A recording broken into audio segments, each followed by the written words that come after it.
We're gonna pop it in the first minute.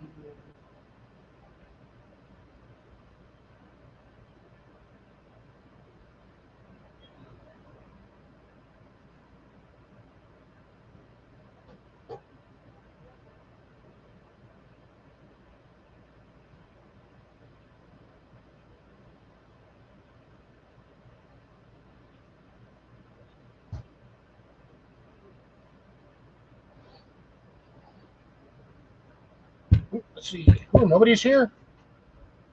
Oh, there we go. There's a Mr. Jason, it looks like. Yep, I'm getting there. I'm getting there. You can see the top of it. And look, this time you'll actually get to see the glasses frosted. And there's a Mrs. Rob on the road. I mean, Mr. and or Mrs. Rob in the road. That in his case, it's at work. I identify as your problem.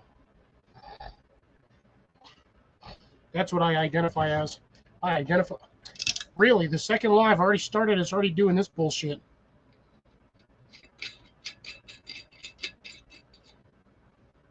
Give me 1 second. I'm going to be right back.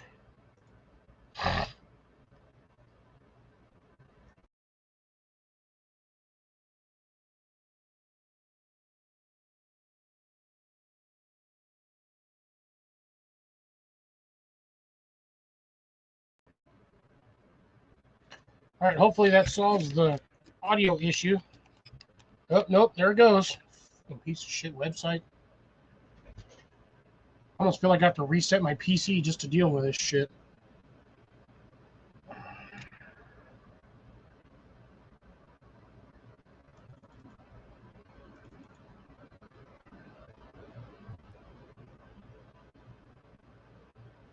I want to kick it.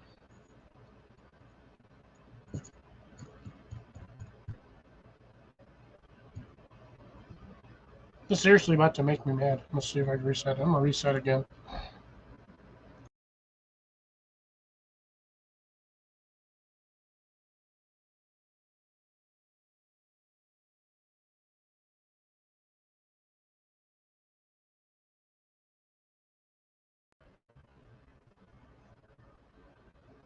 Oh, I got 2 bars this time, so that's a plus.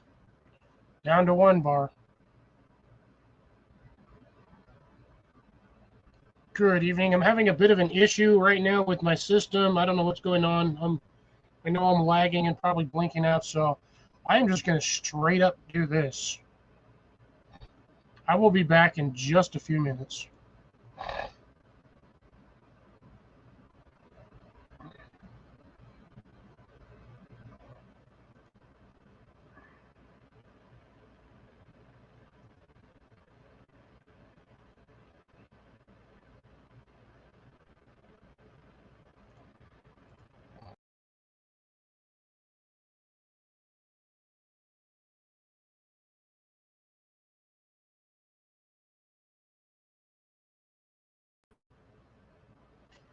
It's not that I'm being me. This thing is my computer is it's the website itself. It's not me.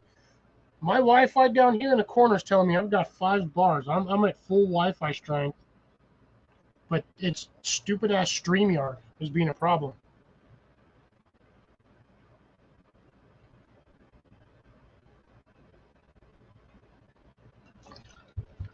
So before this decides to give me a freaking cardiac arrest or mental dysfunction, I'm just gonna pour my shit.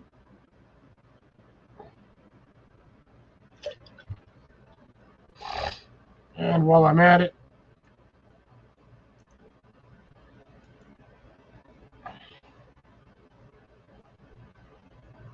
I think it seemingly does this only when I refresh the page and go back and start another live.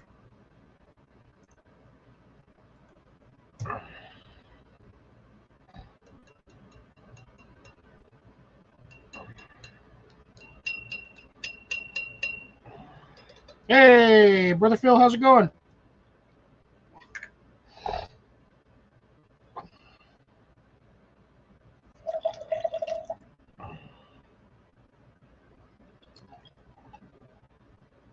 How's your weekend treating you so far, Phil? Spicy, aka Spicy Brother. Good evening, Jenny. I'm having issues with all sorts of things today, and this is one of those days. String stick, way over there, all covered in dust.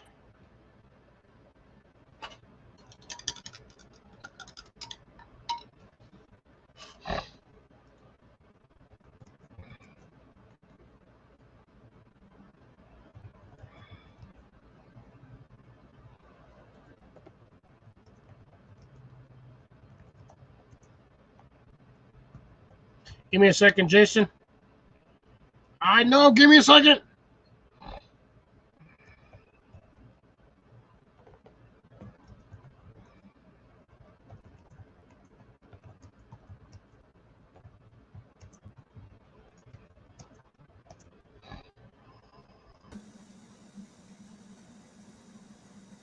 Good evening, everyone. I knew you were down there. I seen you pop up, but I was in the middle of typing something.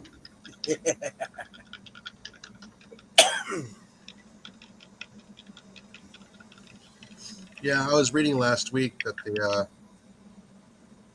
they're going to be taking a couple of the B-1Bs and making them as a reconnaissance airplane. Why? I don't know, but it's going to be known as the B-1R. Also known as Burr. No, Boner.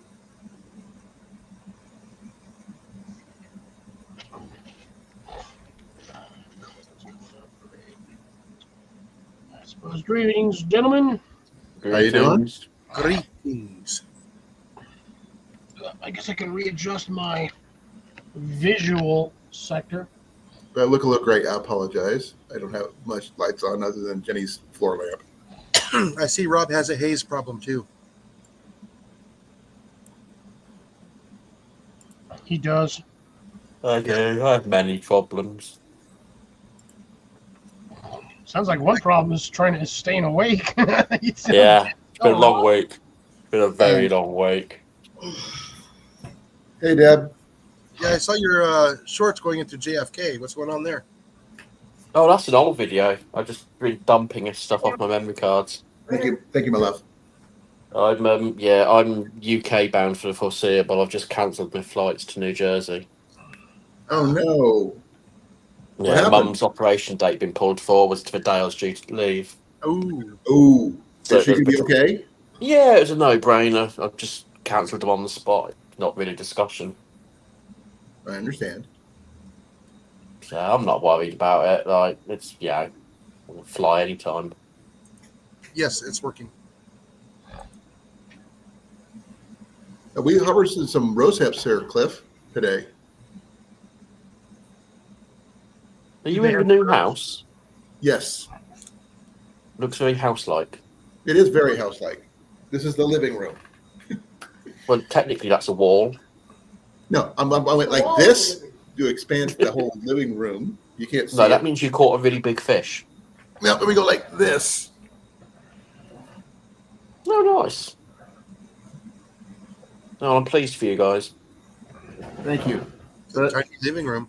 I actually asked the question about rose hips, but I wasn't sure, I thought you said you found rose hips. No. We actually are growing rose hips out of the rose bushes that are here already. And Yeah, they usually do that when once the roses are done blooming, they pop out rose hips. How do you preserve those? Shit, if I know, I've never done it. Neither have I. Well, you can stick them in alcohol and make a rather nice liqueur out of them. We don't have any right now. I'm sorry to say. You can make tea. We want to. I'm not sure if we can dry them, but I'm not sure if we can do that. Yeah, Our dehydrator's in the storage unit right now. We can't get to it. Well, you can definitely dry them. Yeah. I know they're high in vitamin C. They're really good for you, but I just don't know. Yeah, you can cook with them. You can use them as a garnish. I grow a lot of roses. I have to find some use for them. I got You tons make, of roses. You make some. Do you know how to make tea out of them? Yeah, you just brew them. You brew them. Yeah. How do you do that? Yeah, just bring them apart and brew them. You got to let them dry first, though, right? No. We Yeah, have to necessarily. not bone dry, but not fresh. Yeah. Hun, could you go get them for me, please? We didn't get a huge yield or anything like that, but quite a few. They're a little chewy. However, if you are trying to lose weight, and I'm just going to try and remember the figures off the top of my head, rose hips are packed with calories and carbohydrates. There you go. Oh, you've got the mini roses. Well, they're the Iowa roses. Mini rose. That's our Iowa State rose. Is the Iowa rose? That's So a that's Floribunda, right? We got So about what? that much. So the upsides to rose hips is, apart from being quite high in fibre and vitamin A, they contain a lot of vitamin E and B5, alongside the ridiculous amount of vitamin C. Yep, exactly. So they're good for us. We know that. We're just trying to figure out how to get the best benefit from them. Okay, so you can do a lot. You can make jellies if you're into I making don't have enough for preservatives. that. Hey, there's this program syrups. called YouTube, and you can YouTube it. No, what's really funny is this guy has a full directional dialogue on what to do with them. He's just got to find the book. I don't have access to it right at the moment. So you can make it. The syrup is quite good, especially if with the cold weather coming in. If you're prone to colds and flus, it's really good. Also good for stomach ulcers. We don't have that part, but Jenny does prone to bronchitis and stuff like that. Yeah, it's really good as a vitamin boost. Making tea is quite easy. You just take sort of a small handful, like 8 or 9, put them in a boiling water. Only, however, brew them in earthenware or glass. Okay. I've got Metal to choose. containers react and it destroys all the nutritional value in them. Okay. Well, we've been keeping it in a plastic cup right now. Yeah, that's fine.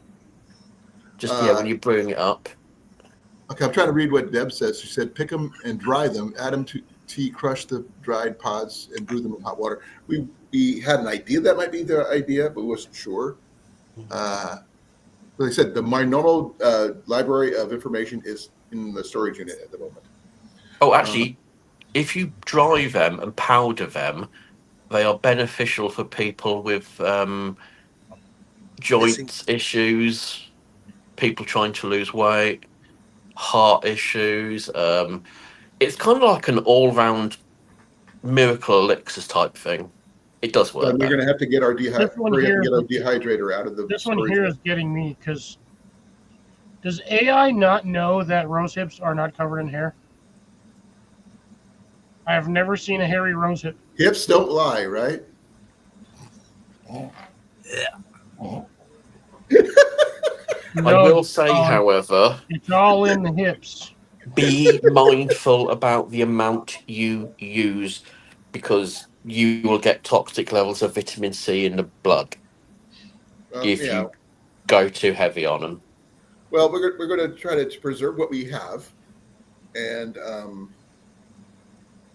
like I said, we just can't get access to what we have right now, because when we moved out, Ian packed the storage unit and everything is buried, and I can't get to it right now. And we lay them out on a tray of some paper in front of the window.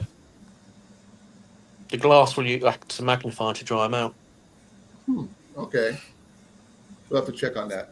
It's what us poor people did when we were living in camper vans. Okay. Okay. Deb says they make a good syrup for cough medicines. Yeah, it does. Okay. But I don't think you've got enough to do that, unfortunately. Is that in the that book that we have, Cliff? Yes, it'll be in there. Okay. Like I said, I've got to wait for I get my library out of this freaking storage unit so I can,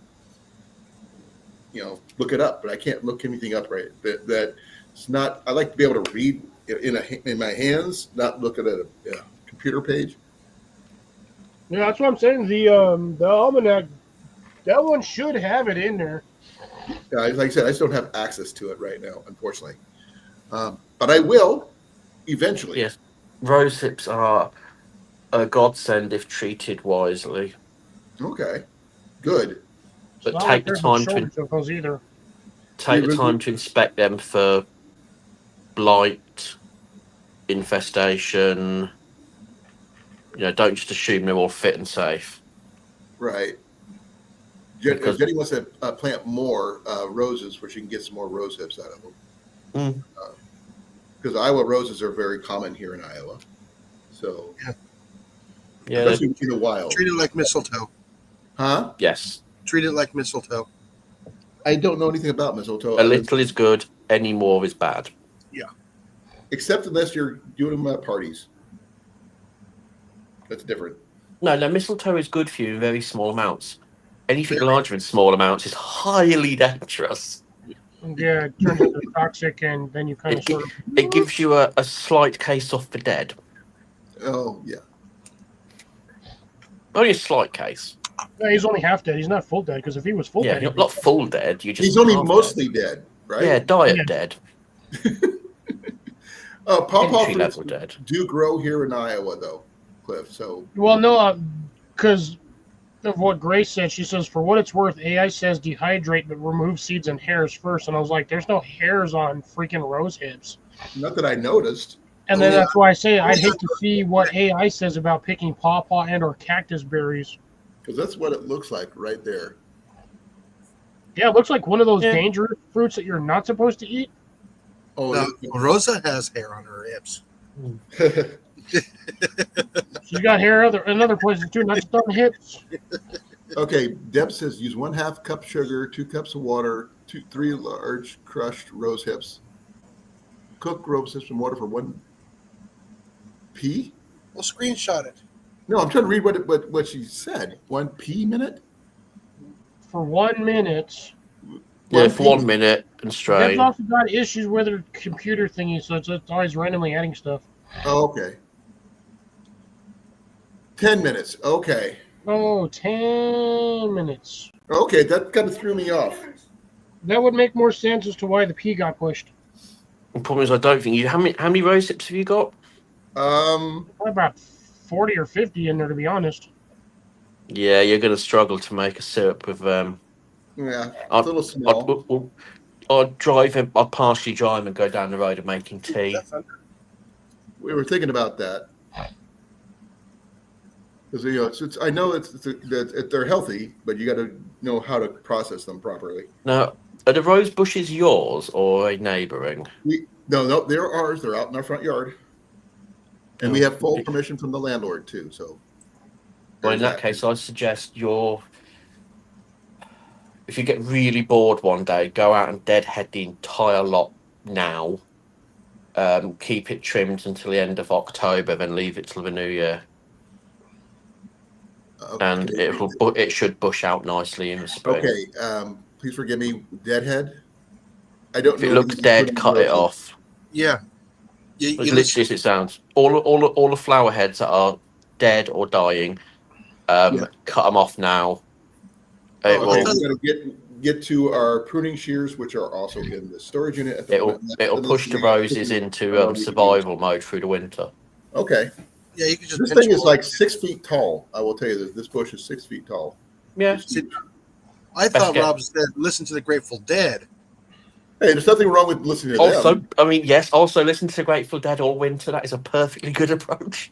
That's a good help. That helps too. Yeah, I'm okay with There that. is one thing he neglected to mention. When you're trimming roses, cut to 5 to keep it alive.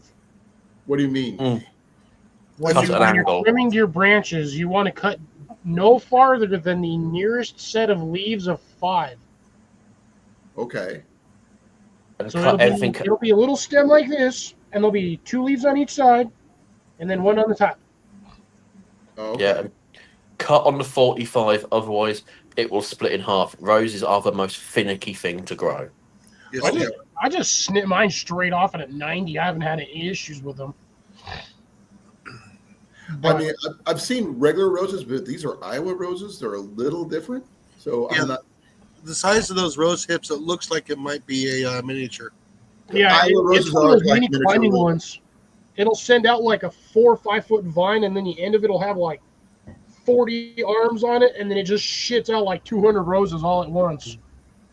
You can cultivate it into a more of a full size by simply pruning it back Okay. Yeah, and like forcing the nutrients into the rose heads. miniatures make great hedges too. Yes, Well, this one here is like 6 feet and it's never been really managed. so it needs a bit of training. I've got Yes. 4 of those in my rose bush, and I've got to murder them this season.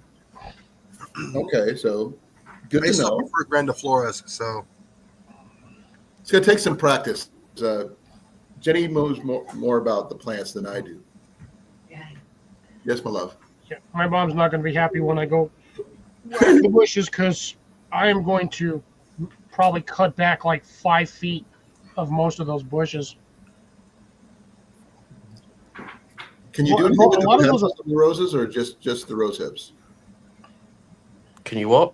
Can you do anything with the rose petals or not Yeah, just the rose you, hips? you can make rose water with them. Potpourri. It's about the only. No, really you can eat rose petals. It's what Turkish delight is flavored with. Oh, I did not know that. I thought Turkish delight was just licorice. and during No, Turkish too. delight is rose water. and Rob can attest to this. During World War II, that's what a lot of the Brits survived on. Mm-hmm. Rose hips? Yep. And the I petals. knew it was high in vitamin C. That's about all I knew. And that's just because of random reading from different materials. Now, But don't be surprised if they're a little bit tart. they met. I did do some reading and did say something about them being pretty tart, but that's what the sugar's for. Oh, I Oh, like yeah. the tartness. I Well, like we do have some honey though. We got some honey vine and everything. I'm not sure if anybody saw my little short I did, but we have a lot of monarchs going through one of our bushes. Now, I will say this: the red ones taste better than the white ones. Who the Yeah. hell's eating red monarchs? I No, don't know. the red roses taste better than the white ones. Oh, about the yellow ones. Or Yeah, the I little think the ones. yellow ones, they taste like How many That's banana. monarch butterflies do you have? Huh? Roughly how many monarchs do you have? We saw about 10, 15 yesterday. How friendly are you with the local? What's your version of DEFRA? Like What? your animal husbandry agency? Is it the Environment Agency or whatever they're called? Humane Society? Whoever's No, in charge of animal. I know what he's trying to do. ARL. That's the Animal Rescue League. Yeah, I no. don't The government agency for like agriculture and all that. The Department of Ag. Natural resources. Right. The DNR. The Department of Contact Natural them Resources. because if you've got monarchs nesting and habitating by you, there's government grants available to improve their life. Well, unfortunately, it's right next to a busy street near a Doesn't- fire. Doesn't Doesn't Yeah, matter. Just apply for it.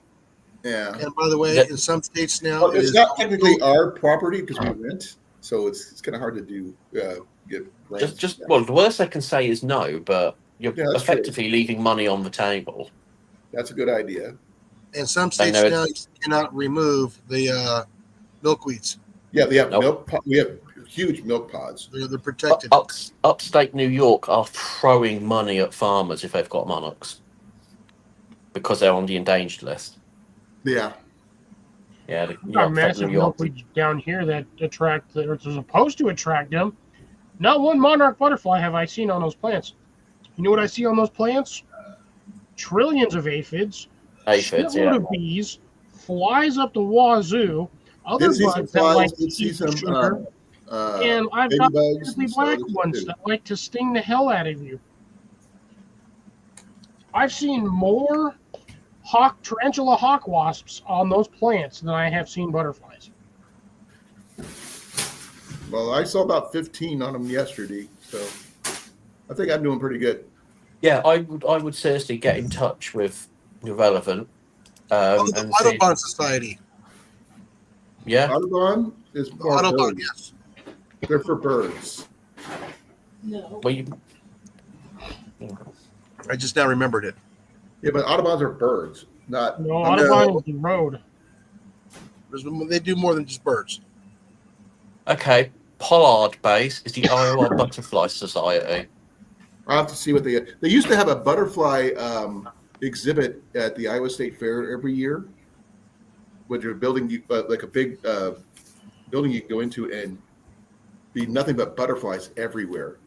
Not sure if they did it this year because I didn't really do much there. And So- also local universities can get you a lot of places too. Yeah. So we decided not to do anything other than try to trim back the main bushes that everything's connected to, but not to take them out. Leave the milk closets and everything else there. Check the link I just sent you in the chat. That's for the Butterfly Survey Network of Iowa. Okay, thank you. I'll check it out in a bit. It didn't come up. What is it? Not come up. To the private chat. Oh, okay. I didn't look in private chat. Okay. I just see a red icon off to the side of my screen. I'm like, oh, private chat. Just reach out to them. They'll put you in touch if relevant. Okay. Reach out and touch someone. There's Iowa there. I'm looking for the Texas. There's the Missouri. Jason, did you know that you are not legally allowed to grow elephant grass in your state?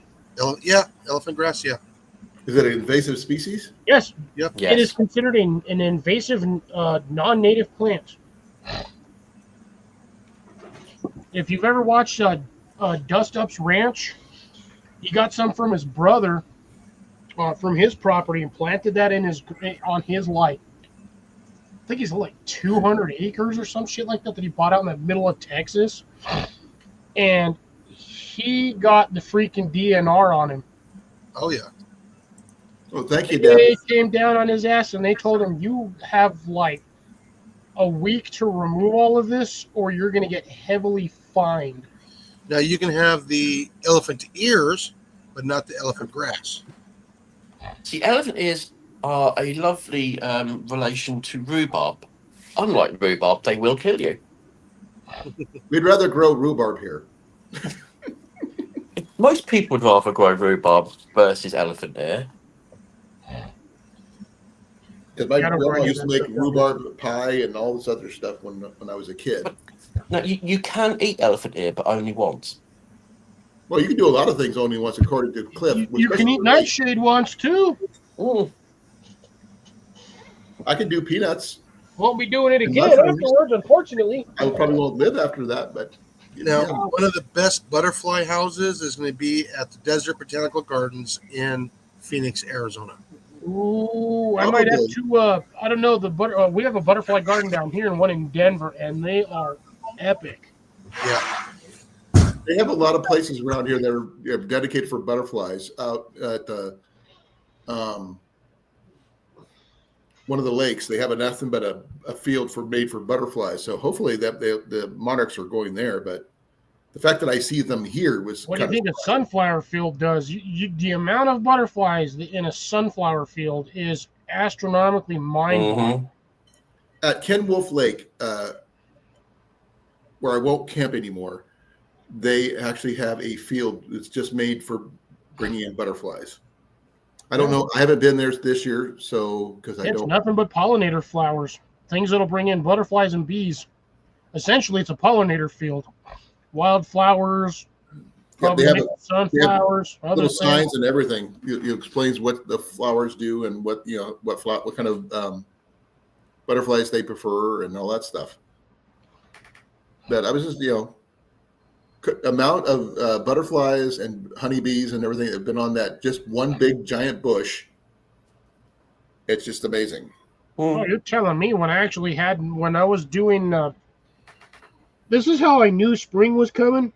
Is the first couple of years I had my greenhouse, was I had basil plants in my greenhouse that I overwintered.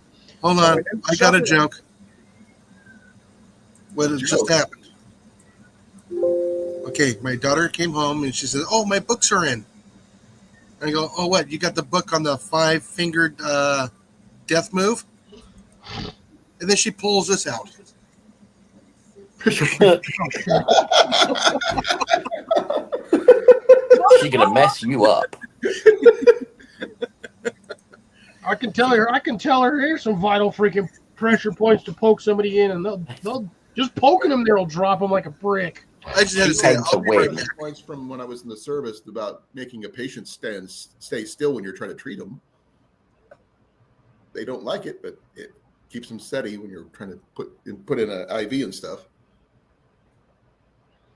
Oh, that's easy. Press behind the back of the ear. Everyone does what they're told, then. You can't really do that with when they have a head wound. It doesn't work. Press the other side, then.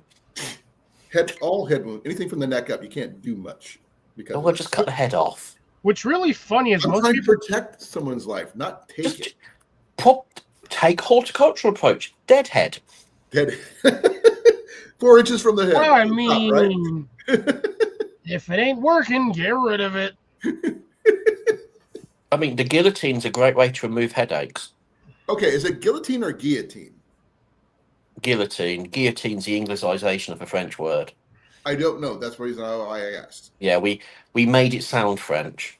No, it's not Ironically. that. So when you read it, it seems one way in my head, but when you hear it, it's a separate thing. So they don't, because my head does not have the accents. It just, when you read it, it doesn't tell you what it sounds like. All of mine just sound like D'Artagnan. Oh my God, no. Okay, I'm back. Now, anyways, I was gonna say you didn't realize you can actually keep somebody stuck to the ground with Oh, yeah. little dental floss picks Mm-hmm. Yeah. with the string side, not the picky side that goes in between the teeth. The little string piece. All Yeah. you gotta do is set that sucker right there, and they will not move. But a road roller is a lot more effective. That Yes, is true. Sure. It's like grabbing the scruff on the cat. Yeah. Yeah, my friend's mom did that one time. She's like, I can keep you on the ground with a piece of dental floss. I was like, how? She goes, lay down on the ground. She wrapped that dental floss over and just did this shit. I could not get off the ground because that stuff starts digging into it starts digging in, and you just Mhm. lean back automatically. So you just jam something like that onto somebody. They're not going anywhere on the table. Their arms and legs will be flailing, but that head going to be sitting right there. It's like hypnotizing a chicken. Yes. That with a bit of Well, chalk. I don't know if that actually works. I've never It done does. it It personally. does. It It does. does work. Chickens are stupid.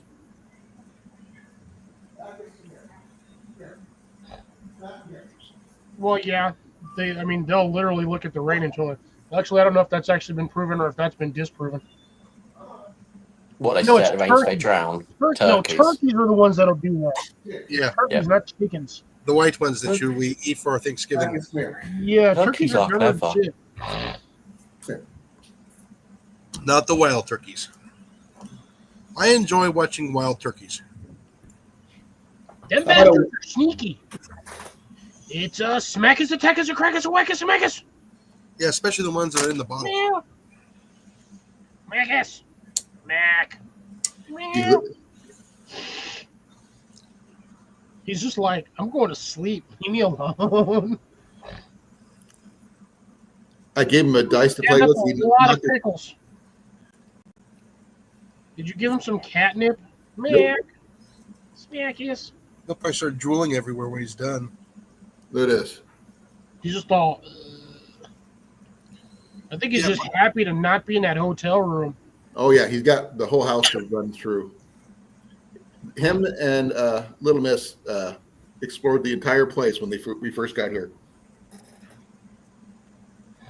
Little Miss kept on coming up from the basement with cobwebs on her head and everything else. She walking in the crawl spaces. Yeah. Oh, by the way, they changed my schedule. I'm back to normal hours on Sundays. This Monday will be 10 a.m. Following Monday, I'll be back to 8 to 4, I think. Should be almost going back to your normal schedule again in like another month? Next month, yeah, sure. Well, now returning you to your regularly scheduled program. Yeah, no, wild turkeys are a trip. You won't see them, and then all of a sudden there'll be like 50 of them. There used to be 2 in Des Moines, in West Des Moines, that would attack people's vehicles. Those turkeys are D-bags. Yeah, they actually stop traffic. Right, they'll go there and they'll attack people's windows, cars, tires. Damn thing over, it's a freaking bird. You But gotta this bird is like this big. They're aggressive. get better. You gotta freaking half-ton vehicle. Run the damn thing over.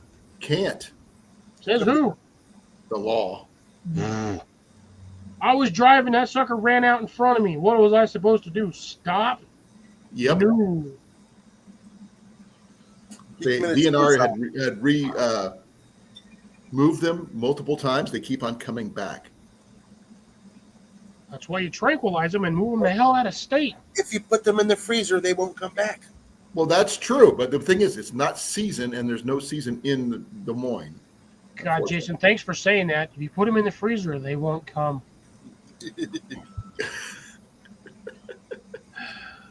Good movie, though. Good movie. They always come back. No, if you build it, they will come. If you put them in the freezer, they will not come. Yeah. The freezer camp with you. They bought the farm. I just thought of something really disturbing, and I'm not going to say it out loud because that should only be thought of in my own brain, and that's, well, I don't know why I thought of that. Well, you put the lotion on the skin? No. Oh. Yeah, you really want to traumatize our generation, just throw a bottle of lotion at them and then walk around with a hose. If they don't get that reference, they were not traumatized enough as a child. Oh, that's kind of cool, Deb. Let's sit them down, give them some lotion, some fava beans, and make them watch Silence of the Lambs. Ooh. I don't even watch movies like that. Children of the Corn. John Night of the Carpenter. Living Dead. Speaking of corn, mine sucked ass this year. You didn't get any cobs at all? Dude, I pulled off 4 cobs and they were completely neutral. Really? Ooh. Nothing, not a single ass kernel. It was just the cob. I wish I could send you that one cob I have and see how good you could do. The really sad part is I grew 3 stalks of corn in a freaking 6-inch pot, and I did better than that. I don't even know how. I don't know either. I had like 3 or 4 going before I had to move, and Yeah, and one of those cobs actually was like 3/4 full of kernels. I was like, heck yeah. I got to figure out where I put my winter one, though. The one that was, well, actually, those were the ones I was growing in the greenhouse. So, yeah, I got like 1 1.25 cobs worth of kernels. So, I still got a ton of corn though off the stuff that I've gotten over the years. But yeah, I will be attempting round 3 this season, so hopefully I can get a better yield. what canyon is that there, Deb?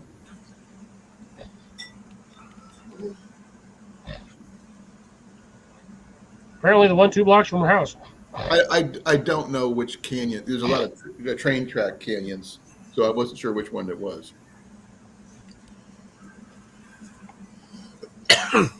No, my first golf course I worked on had turkeys. We enjoyed watching them run across there like, Jurassic Park. They are little dinosaurs. You know that, right? Yeah, no, they look just like the flock running in Jurassic Park. They look exactly like it. They run the same way. Yeah, you do realize the majority of the stuff that we have nowadays is a lot of the dinosaurs. They're starting to realize their errors over the decades or eons that they've been trying to do this. Majority of dinosaurs were just giant birds. Okay. They were featherless and wingless birds. No, some had feathers. Yeah, they Yeah, say some of the pterodons had feathers. Archaeopteryx. But the pterodons may have had feathers. Well, of course they had feathers. How else would they have made fabulous feather boas for the T-Rex? They were One using the marsupial. Stitch at a time, Rob. One stitch at a time. No, they were skinning the weasels. Ooh, well, no, was there weasels? There's always weasels. There's always weasels. The spice weasel? Have you seen Who Framed Roger Rabbit? There's always weasels. That's true. And Dip. That was a good movie. And Don't psychotic. say it out loud. Disney will reboot it. All the movies you love, you have to say are bad, so Disney don't reboot them. Oh, that's true. Surprisingly, that is the only one that they have not tried to reboot. Shut over up! The freaking, shut up, Rob! Over the like. Well, why don't you reach over and punch him in the head? They can't, Which one? they can't redo Bob Hobbs. Sorry, can't. Okay, so there's rumours of them redoing The Godfather. I think they'll redo anything. I never really liked The Godfather to begin with, so they can redo that all they want. Yes, I know I'm politically wrong. I just did not like The Godfather. There was like a handful of lines in there that were really hilarious, but I never really liked the movies. No, I didn't care much for him. I've never been a Godfather fan, so I wouldn't know. I've watched them. Cinemagraphically, they're brilliant. They're practically perfect. I still don't care for it as a story.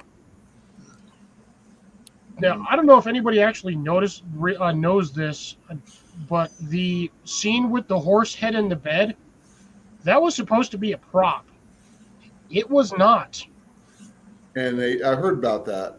That was a legit severed horse head in that dude's bed when he rolled over and pulled the sheets back. He was not expecting that. No, I heard the prop master got in trouble for that. and Al Pacino only made $20,000 for that franchise because there was no belief in it. Yeah. Now, the funny thing is with the whole horse thing is somebody he knew owned a horse farm or ranch or whatever and happened to have a lame horse that they had just put down like a couple of days before filming that scene. And he was like, hey, since you can't do anything with that, can we have the head? Can we just borrow it for a little while? I think the dude got like $5,000 for the head of the horse just so they could throw it in the movie. But yeah, it was legit. That was a live horse head. Well, The ASPCA didn't have an issue with that. Technically, no animals were harmed in the filming of the movie. Really, it really was. There wasn't any that were harmed. It Lunch was made. So. Quite a lot of lasagna was made that day. I mean, think about it. He got $5,000 for the head and however much in meat weight. He probably came out on top. They probably went to the dog food factory. Most likely. Oh, the bottom half went to the glue factory. No, the hooves went to the glue factory. The rest of it went to the dog food factory. So if it was in York, it'd have gone into a supermarket. Not here. They actually have a law about that. Yeah, so do we. But apparently, if you just lie on the ingredient list, it takes us 10 years to notice. It's sort of like the kangaroos ending up in the So supermarket. in 2018 maybe? No, yes. There was a big outcry when it turned out Tesco's, the massive retail supergiant, had been putting horse meat in lasagna and not told anyone. Ugh. It tastes good. They had been doing it for years. Well, now they're not. But it's like hot dogs. Who knows what's Do you know hot? what the uproar was? It wasn't the fact it was horse meat. It was the fact it wasn't on the list, on the ingredients. No one actually cared about the meat.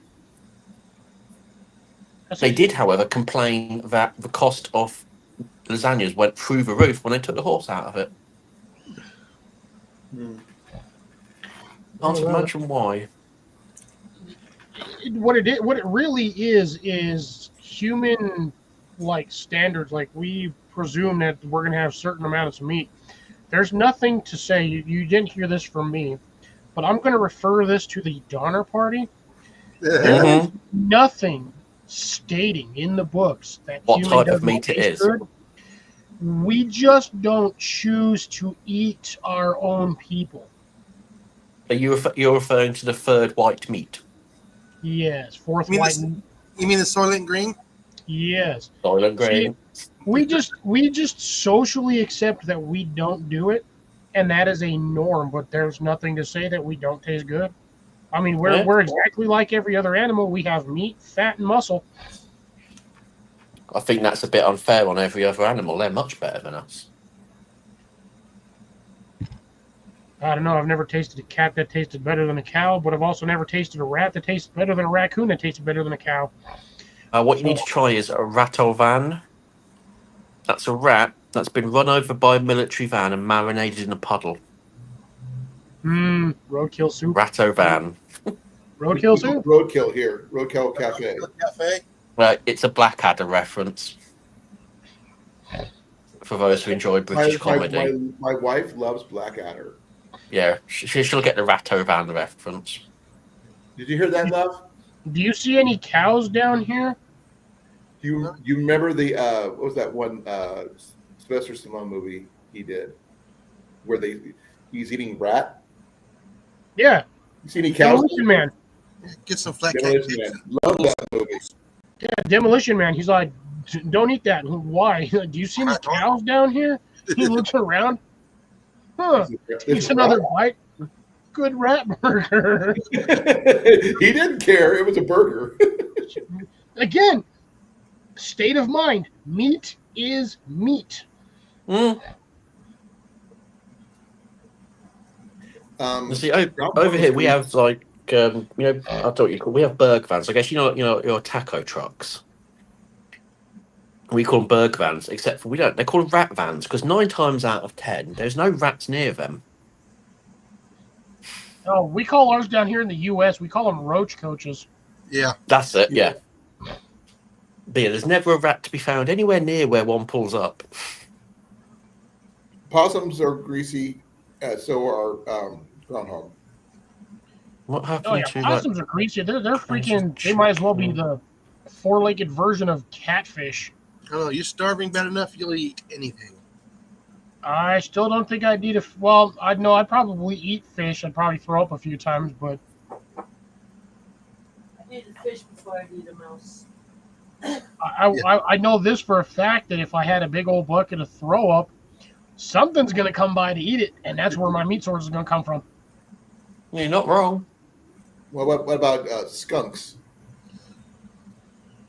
I would assume it tastes just like a cat or a raccoon. I wouldn't know. I wouldn't know. You'd have to definitely descent the hell out of that. Save the gland. Lots of money. I was going to say, I think the dispatching off it would be the more problematic part. If you No, watch New that's the Survival, easy part. you'll know about that one. That would be the hardest part. I was gonna say dispatch. Yeah, like Jason said, dispatching is easy. It's not getting sprayed when that thing hits rigor mortis.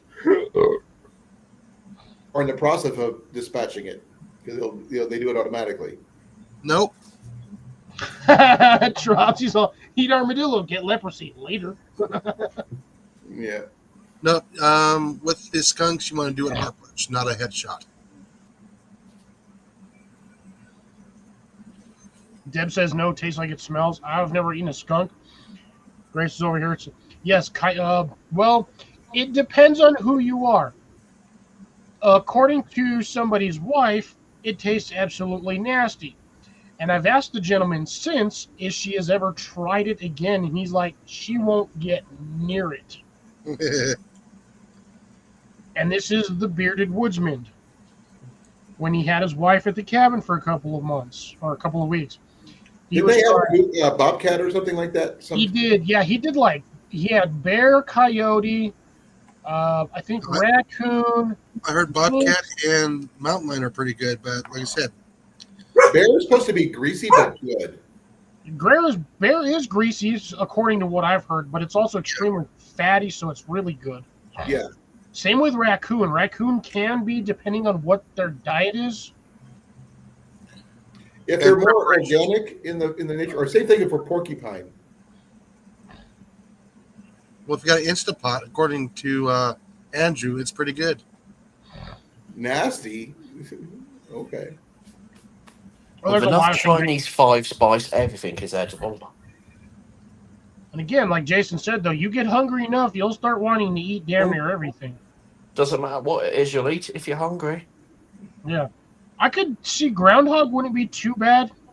Because, its diet's literally going to be worms and bugs. But it's a little greasy, though. It's just a aquaphobic beaver.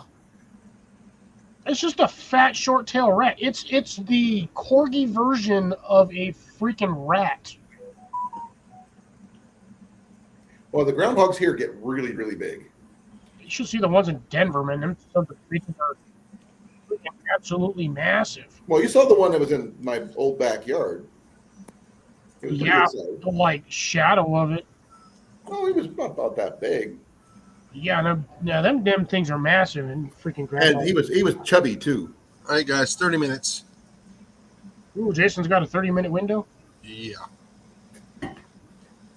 I'm stuck at work, so I can. Didn't make it from the Thursday or Wednesday's run. Were you dead ass tired after that? Oh, yeah. I suffered. You know, I woke up about 4:45 the following morning. Ooh. You got like 5 hours of sleep, if that. And then I beat the alarm clock up this morning. Ooh, I hate that. You mean you don't enjoy watching the alarm clock tick over to going off mode? Squirrels are pretty good, Deb. I will agree to that. Yep, I can't do anything with mushrooms though. I can see that in a way because it's the only other species that actually hit. I've never been hissed at by a raccoon. I have. They usually chatter and then they run at you. Well, No, I they want you to ask Jason when he came face to face to one a couple years ago. The what? Raccoon, He didn't make it. the one that was at the tent. Oh, no. I was At the talking about the gathering? one here in my backyard. I'm talking about the one that was at the gathering. We had that whole Oh, I scared him good. invasion. A damn raccoon party. I scared Yeah. him really good. He scared you too. Molly, there's a dog running around out here. That's not a dog. That was a big raccoon. I'm going, how big do they get out here? They're pretty big over there. They get really big here in Iowa. Yes. I saw when I was in Denver, the biggest one I saw was like the size of a medium-sized dog. Jenny ran over one a couple years ago. It pretty much tore up the car because of it. It was Yeah, that it's big. like hitting a freaking dog. It was. Talking about it made the whole front of the car go. Mm. Yeah, you're hitting something that's probably easily anywhere between 40 to like 60 pounds. Yep. And they eat a lot of corn here, so you have time to bulk up. Oh yeah, if you can get them young enough drops, they actually make surprisingly good pets. They're just nobody normally normalizes a possum as a pet unless you live in the damn South. And then And by technically, self, it could be I a mean- relative. Yeah, I'm talking down south where it's like near. I mean, Appalachia, This is my possum and my mother. which is Right. which?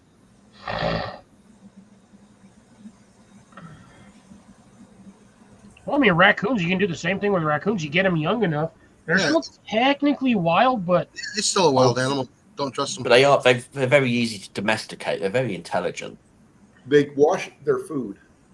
yeah, they're We, the only we had a- other species aside from humans that actually wash their hands before they eat. We had Sometimes, a friend who had a pet raccoon. It was very clever. No, have it. If you really want to screw with a raccoon, give them cotton candy. yep, because they'll stick it in the water and they'll be like, "Where did it go?" Yeah. Or bread. Otters actually, no, sorry, I stand corrected. Otters do the same thing. They like to wash their food before they eat it too. And they use tools. Not a lot of species on this planet, aside from humans and apes, use actual tools. Crows. Crows To, will. like, Yes. Crows are very smart. Crows use tools. What's the other one? It's Otters Ravens. use rocks. there's one bird that likes to like skewer its prey onto barbed wire fences. They're like Jackdaw. mosquitoes. It's a jackdaw. Yeah, and they just leave them there to dry out in the sun, and then they go back later to eat them. It's like eating Yeah. a piece of like what They lizard generally shirt. don't use barbed wire. They use like things like honey locust. Hawthorn bushes. Yeah, Yeah. thorn bushes. Well, I've seen them do it on barbed wire too. You get the really long stem barbed wire. They'll skewer them damn things on there too. I've seen those things covered with lizards and snakes. Honey locust ones get the really long, skinny vines, the needles, which are great for if you want to sew something really big. That's what I have. I have a honey locust. Those things make really good bows. That sucker's growing quick. And here's the weird part. So I didn't know what that plant was because originally I thought it was a melon or something of the nature, because usually when you get a melon plant, the first two leaves that come out are usually round. Yes. Those are the sun grabbers, or as I call them. So this plant popped up about a half an inch tall, two little circles like this off to the side, like little circles. I thought it was a melon or a squash plant. And then it started pulling up a stem. I'm like, okay, it's going to put out the actual true leaves. True leaves popped out, and I was like, that is not a squash. I had to wait for that thing to get to about 2 inches before I identified it. I identified it last week. I just forgot what it was until So you tonight. have the I honey had to go locust out now. there and get it out. You have a honey locust now. I have a freaking honey locust. Those are good trees, though. It's not a hickory. I would have loved a hickory because, damn, I could have gotten some hickory nuts off of that in about 10 years. Well, that makes sense, yeah. But I have a honey locust. You got rid of it, though? No, it's things like this tall. I'm not getting rid of it. I'm gonna dig it out. I'm gonna peel off the bark. I'm gonna dig it out, and then I'm gonna put it in a planter, and I'm gonna let that sucker grow in the greenhouse. Now, unfortunately, so my seed experiment for the citrus has pretty much kicked me right square in the taint. We'll just say that. I'm just gonna be blunt. All up and down. I planted 12, 6 survived. I am now down to 4.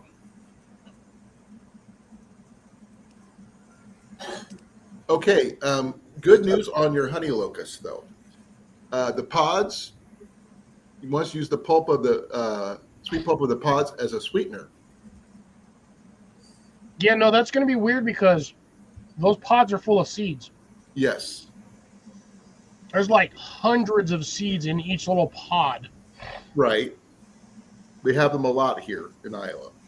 Yeah, they're weird. They're like compressed corkscrews. It's really odd. I think they have different names for them down here. Yes, drops, skunks will make good pets as long as you get them descented. You basically have to take them in and surgically have the scent gland removed. Unless you like a really strong fragrance. They still smell when you remove the gland. Yeah, but you don't have to worry about them coming up on you and are you startling them and then you smell them like you died 6 weeks ago.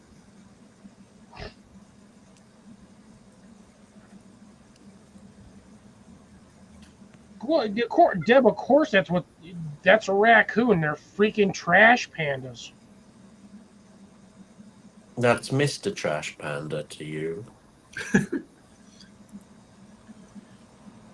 Well, it could be. He's a raboon. I'm not a raboon.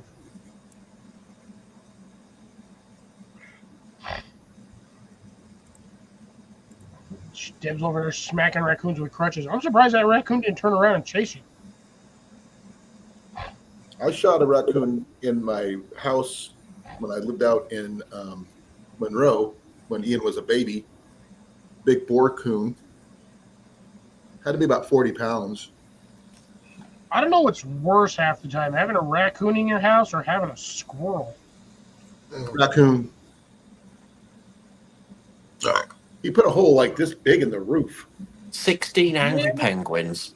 The problem with squirrels, though, is that if they like your space, they'll just fill that space with random stuff. Nuts mostly. Yeah. From like 3 varieties of trees, so you'll have a whole attic full of random acorns and pine nuts and other that shit. And the ceiling comes down, and the next thing you know, you're buried under that shit and you're dead the next morning. I'd be dead anyway because I'm allergic to all that crap. Exactly. You'll be dead by the next morning. You'll Then I be fully buried under recommend not nuts. letting squirrels and move dead. in. But I shot him with my bow. Had to. He was less than 4 feet from Ian. Deb And had Ian was apparently a only like this skunk big at the under time. her house. And then I guess so. Grace, if the dog got a hold of the second one, did it get sprayed or did it dispatch the second skunk? They carry rabies a lot. So do raccoons. Rabies never killed anyone. The hell it hasn't. Mm-hmm. Hydrophobia can kill you. You die from things related to rabies, but not rabies. Same Oh, thing with the person who's got it. Yes, now the third state came out this last week with a positive case of the bubonic plague. Nice. That comes from squirrels. It's more common than people realise. Yeah, squirrels carry it in the Southwest. It's also incredibly easy to The treat. fleas carry it, not the squirrels.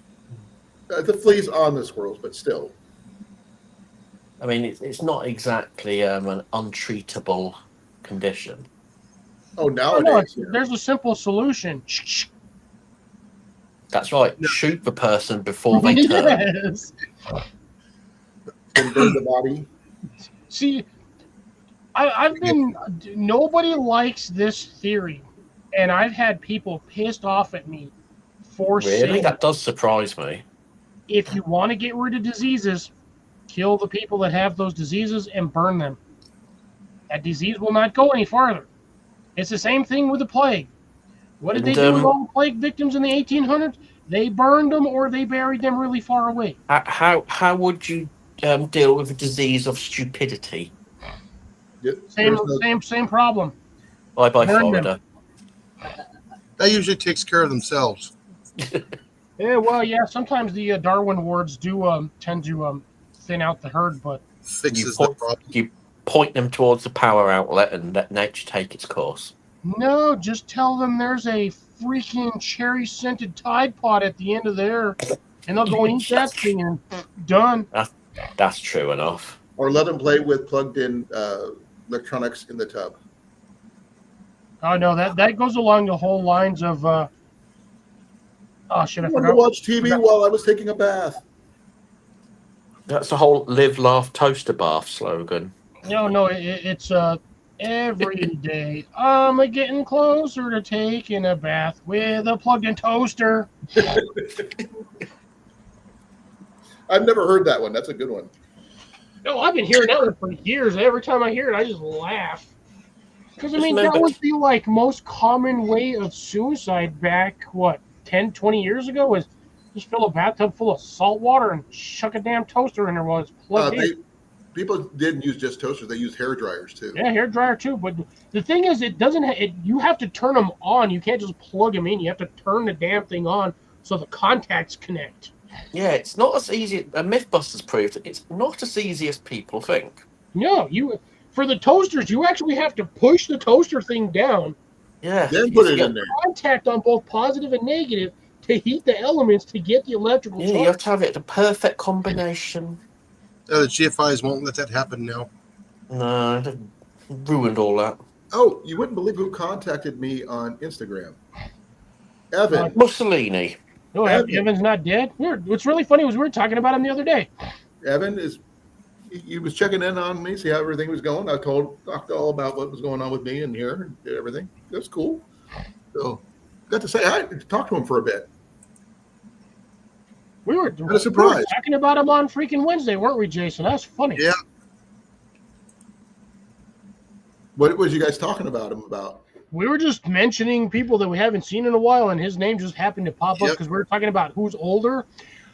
I found out that Ajax Ajax. is younger than I am by damn near a decade. Or Who a decade is? in a year. Tyler? Ajax. Tyler. Okay. Not Woods.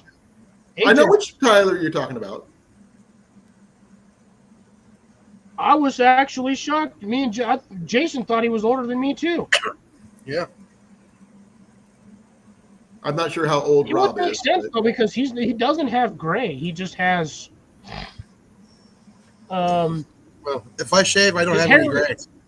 I was about to say his If I hairline shave was this, making I don't have any for gray recruiting. either. If I shave this, I don't have any gray either. But I've had this kind of stuff since I was 16. Now, see, Deb. Here's the thing: if you want to bypass a GFCI, you just put a 50 amp breaker on that plug. You ain't gonna pop that thing for the No, the life. GFI will pop. Not if you glue the damn switch. It only works. The GFI plugs only work if they're from areas where there's water. If you pick an extension cord to Nope. another part of the room, there's no GFI plugs there. Yeah, but that'll still pop your actual main breaker for that circuit. If you put a penny in there, it doesn't do that. Yeah, it does. Well, yeah, if you manage to stretch a penny wide enough to actually stick that thing in between the two plug sockets on your GFCI, you will pop your breaker at some point, but you're going to have a really hot penny flying at you. I've seen somebody did that trick with a copper pipe. Yeah, the problem is you have to hit both terminals at the same time. Yep. I've seen people just use a D10 bolt, just stick it in between the fuse plugs. Mm-hmm. If you melt one of those, Hey, Nubs. you definitely pulled the wrong amperage. Nubs is trying to figure out what we're talking about. I saw him yesterday on your channel.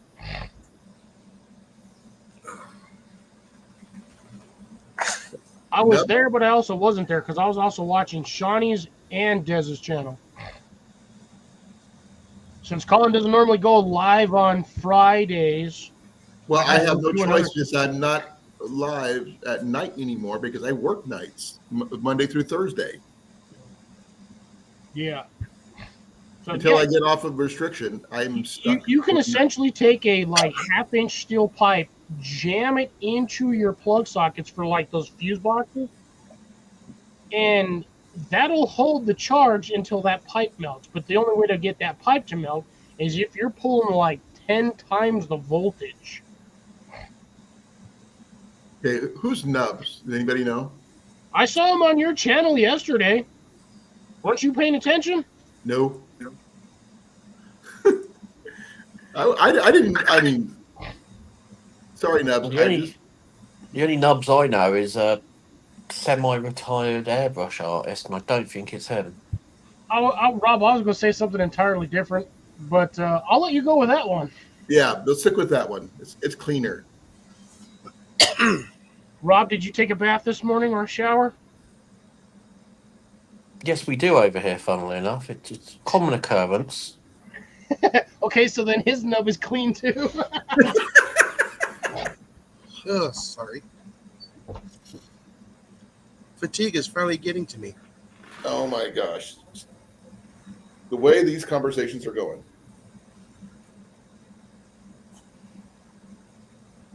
Can someone explain to me what the hell is going on in your country where a transit flight from Chicago to New York requires me to go to Cincinnati? That's because our flight system our aviation system down here makes no damn sense whatsoever. Yeah, Oh, no it's like that. kidding. It's like that one package I ordered from Minnesota ended up in Kentucky before it got to me.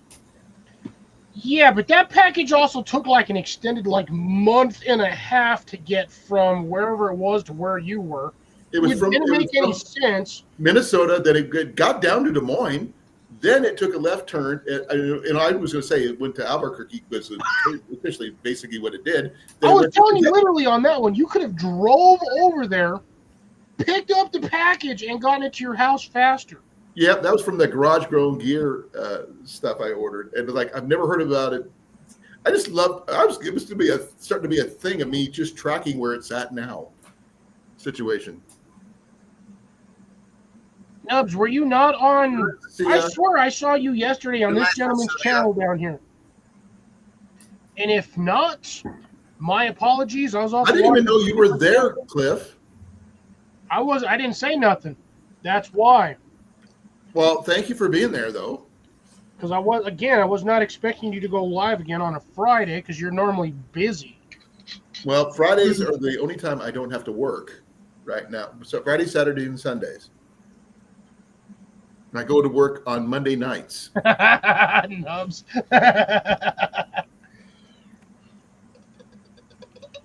All right. Good night, Cecilia. Be well, be safe, take care. I'm having a second drink, but yes, again, just to answer your question, I had 3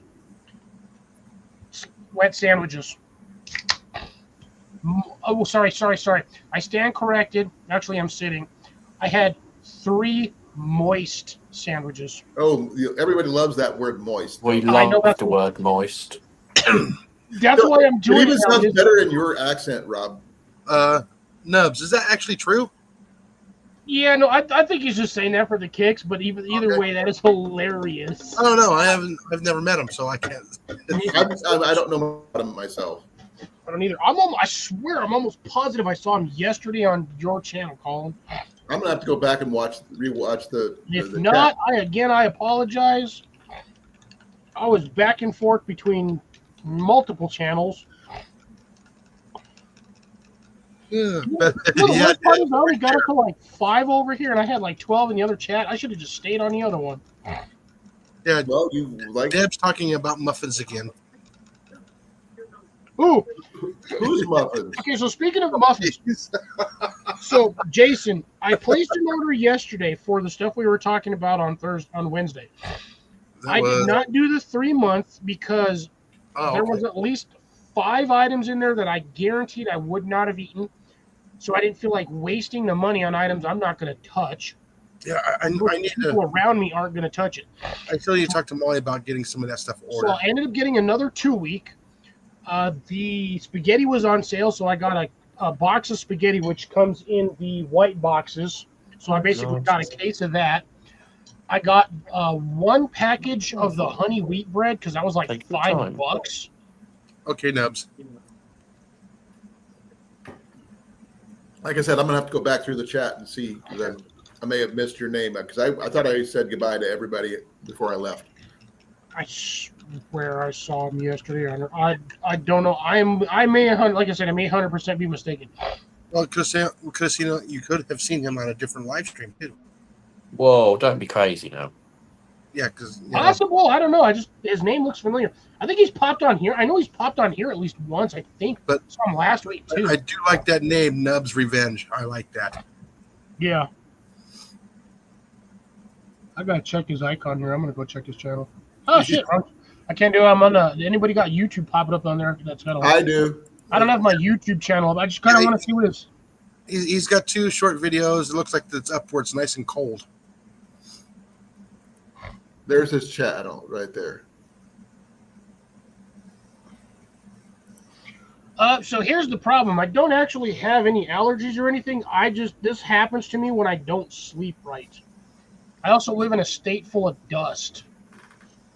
But I don't actually physically have allergies. I'm just wicked tired.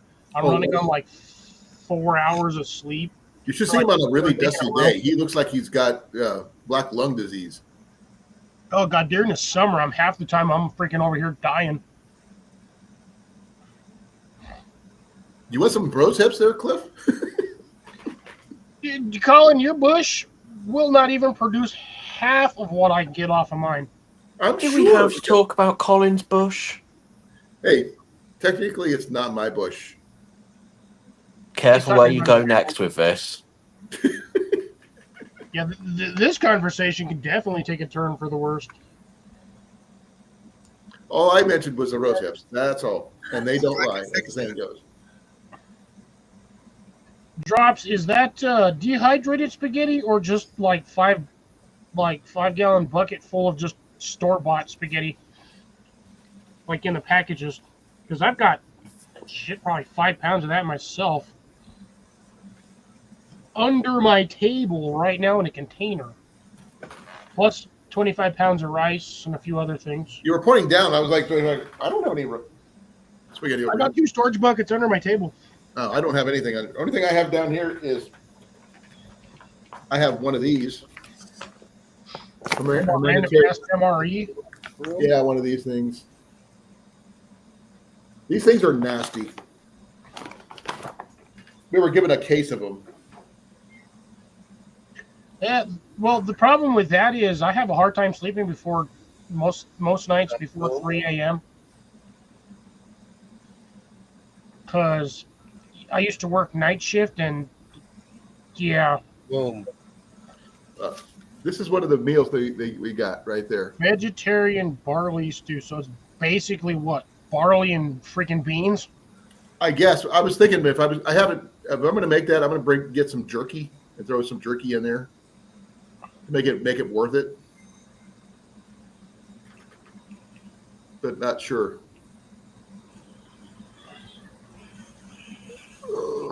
Yeah, so Drops can survive for 20 years, but his wife won't.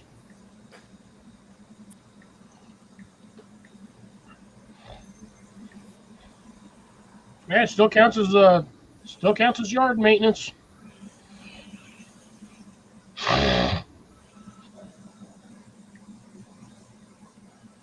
Can't throw popcorn at the tablet. Well, I mean, technically you can there, Deb, but whether or not it does anything is a whole other banana.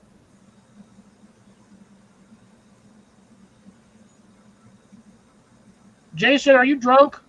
No. What are you talking about? That's a whole different topic. We don't want to go down that road. Yeah. The womb broom? Womb broom. Yeah, the room, bro. He misspelled it. Oh, never mind. Now I think I know. He still misspelled it the second He's a time, too. I very think I know what you're poorly talking about. man. Oh, somebody was talking about their biscuits being dried up.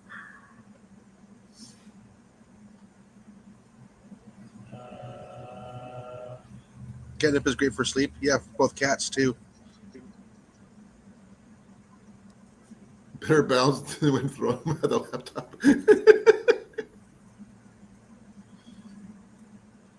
Depends if she's got butter on them or not.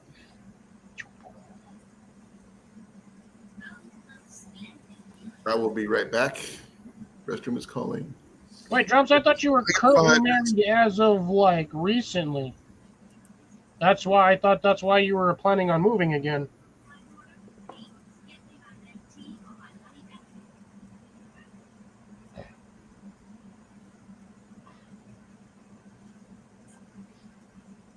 Yeah, that's a good habit to learn. Learn what you can eat out in the wild and Yeah. kind of go from there. But again, they also make books for that, which everyone's always swearing up and down about digital this, digital that. I'd rather have hard copies of shit because when digital goes down, I still have all access to all of that. Got to read through it, but I have the information. Won't last as long because, again, paper does not exactly retain its rigidity and durability over the years unless kept in really good condition.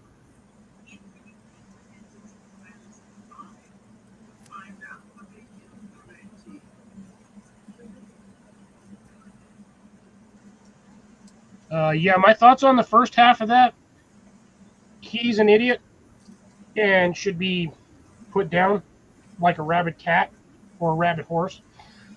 Aside from that, air pistons been around for forever. That's where they use. That's the majority of what steam engines ran on. Oh, yeah, no idea.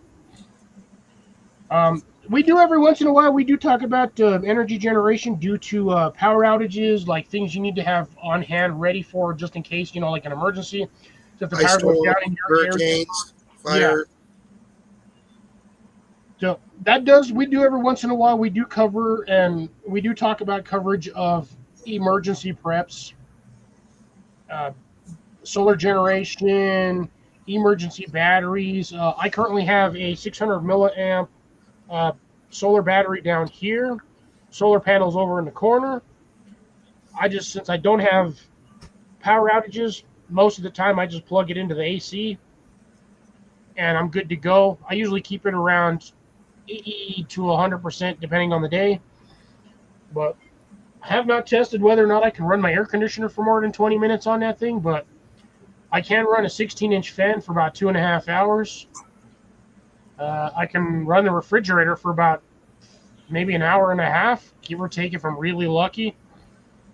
Also, I do know I can actually run my air compressor, my small one, my 12 volt. I can run that on there for, I think that thing gave me like 6 hours, 6.5 hours. I could run it on that.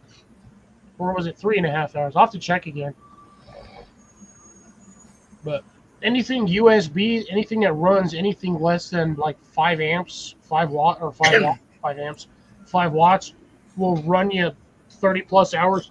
So like my ring light that I've got up here, I can run that thing for Quite a long time. That's a darn good question. I wonder how long I could actually run that thing. Only one way to find out. Yeah, no, I'd have to plug that in and test it. I have where's my other one at? I have Oh. where the shit did I put it? Oh, it's right here.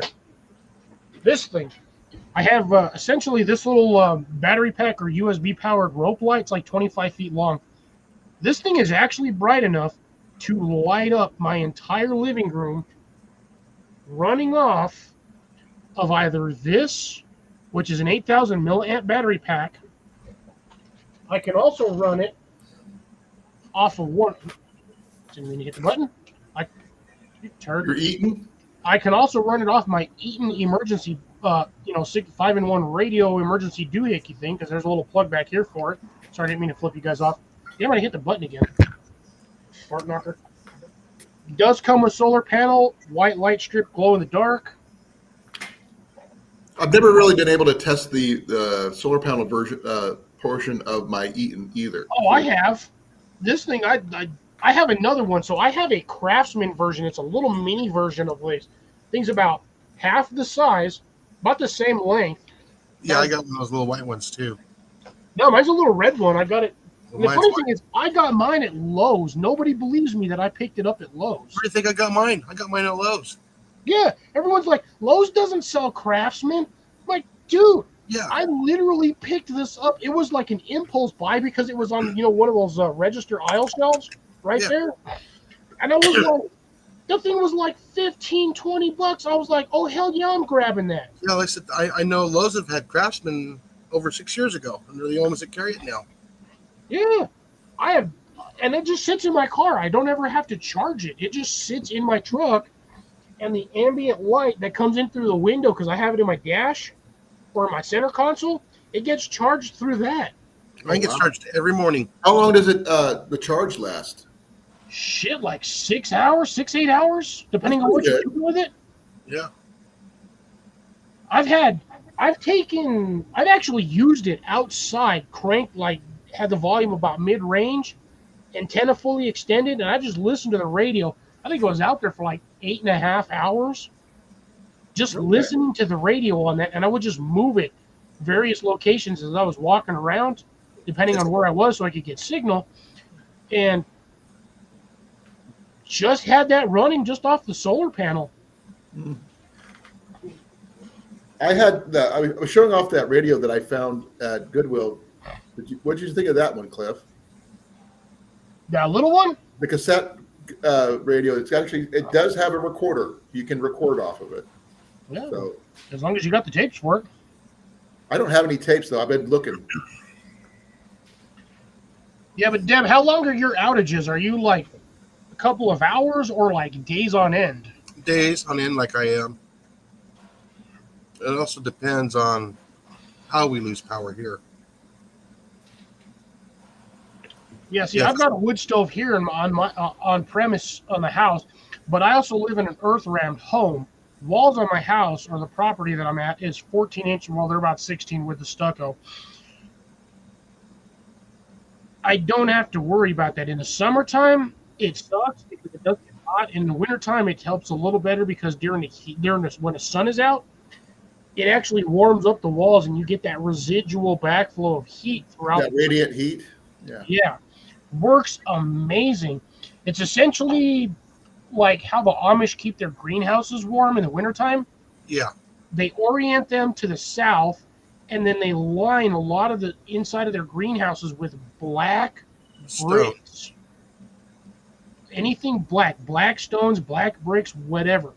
Black Water barrel- barrels, and then it keeps it hot throughout the entire night. Yeah. I heard they use black water barrels filled with water. It does the same thing. Mm-hmm.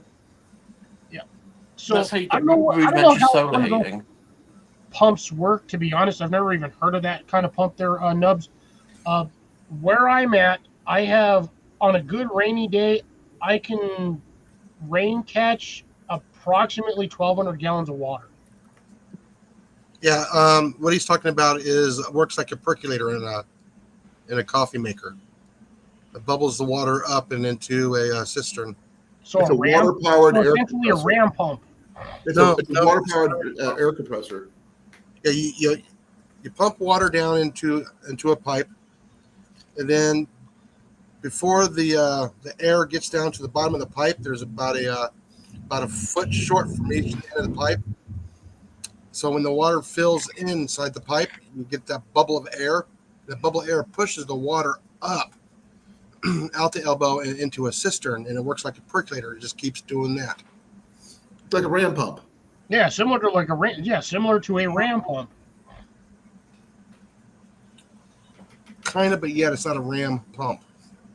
Same principle, though. It's a percolator. Yeah, I know how the percolator works. Yeah. A ram pump is you're actually ramming it up in there. You're not really ramming it up in there. Yeah, ram pump works pressure to pump the water in, but I mean, you got to have a pretty decent sized well and water flow to have a ram pump actually work properly. I was getting ready to ask Deb who Stu was, but Okay, so you can put it into a loop and run continuously to generate power. Well, I mean, essentially, you could do the same thing with a couple of alternators and a bicycle wheel that has slight modification to make it similar to like a water wheel. George. so I you're would assume basically you could do the you're same talking thing. about what's that word? Dang it, my brain's fried. Ham and beans. I haven't had ham and bean soup in forever. Isn't that technically pork and beans? Yeah. It's different than pork and beans. We have a lot of people around here that have the airlift wells. Yeah, you also got a lot more water flow. Yeah, we also have a lot of people that have the jet pumps here too. Oh man, those are a little bit more expensive. Yeah, I don't consider myself a real prepper because I know damn well if I considered myself a real prepper, some a-hole with a semi-auto or whatnot is going to come try to raid me for all of my stuff. That's why I don't claim myself as a prepper. You're a gardener. Oh, be fair to yourself, Cliff. I'd use a revolver. Oh, I'm a pepper, he's a pepper. I'm a pepper. She's a pepper. Wouldn't you like to be a pepper too? I don't like that Dr. Pepper. Yeah. Yeah, well, yeah. The problem with compost heating for a greenhouse is the astronomical amount of materials you need in order to do that. A lot. If Like you 9 go, to 15 tons. yeah, you need the equivalent of that would be a metric shit ton. There is a gentleman on here. What is his channel name? It's Earth something. Earth Dwellers. Yes, Earth Dwellers. He did a compost heater for his like 20 by 100 footer greenhouse. Yeah, something like that. The pile for heating that was Huge. like 12 foot high, like 20 feet wide, and I think like 12 to 20 feet long. It was a humongous pile. And that's the one he did last year. Yeah. Well, the year before that was too small.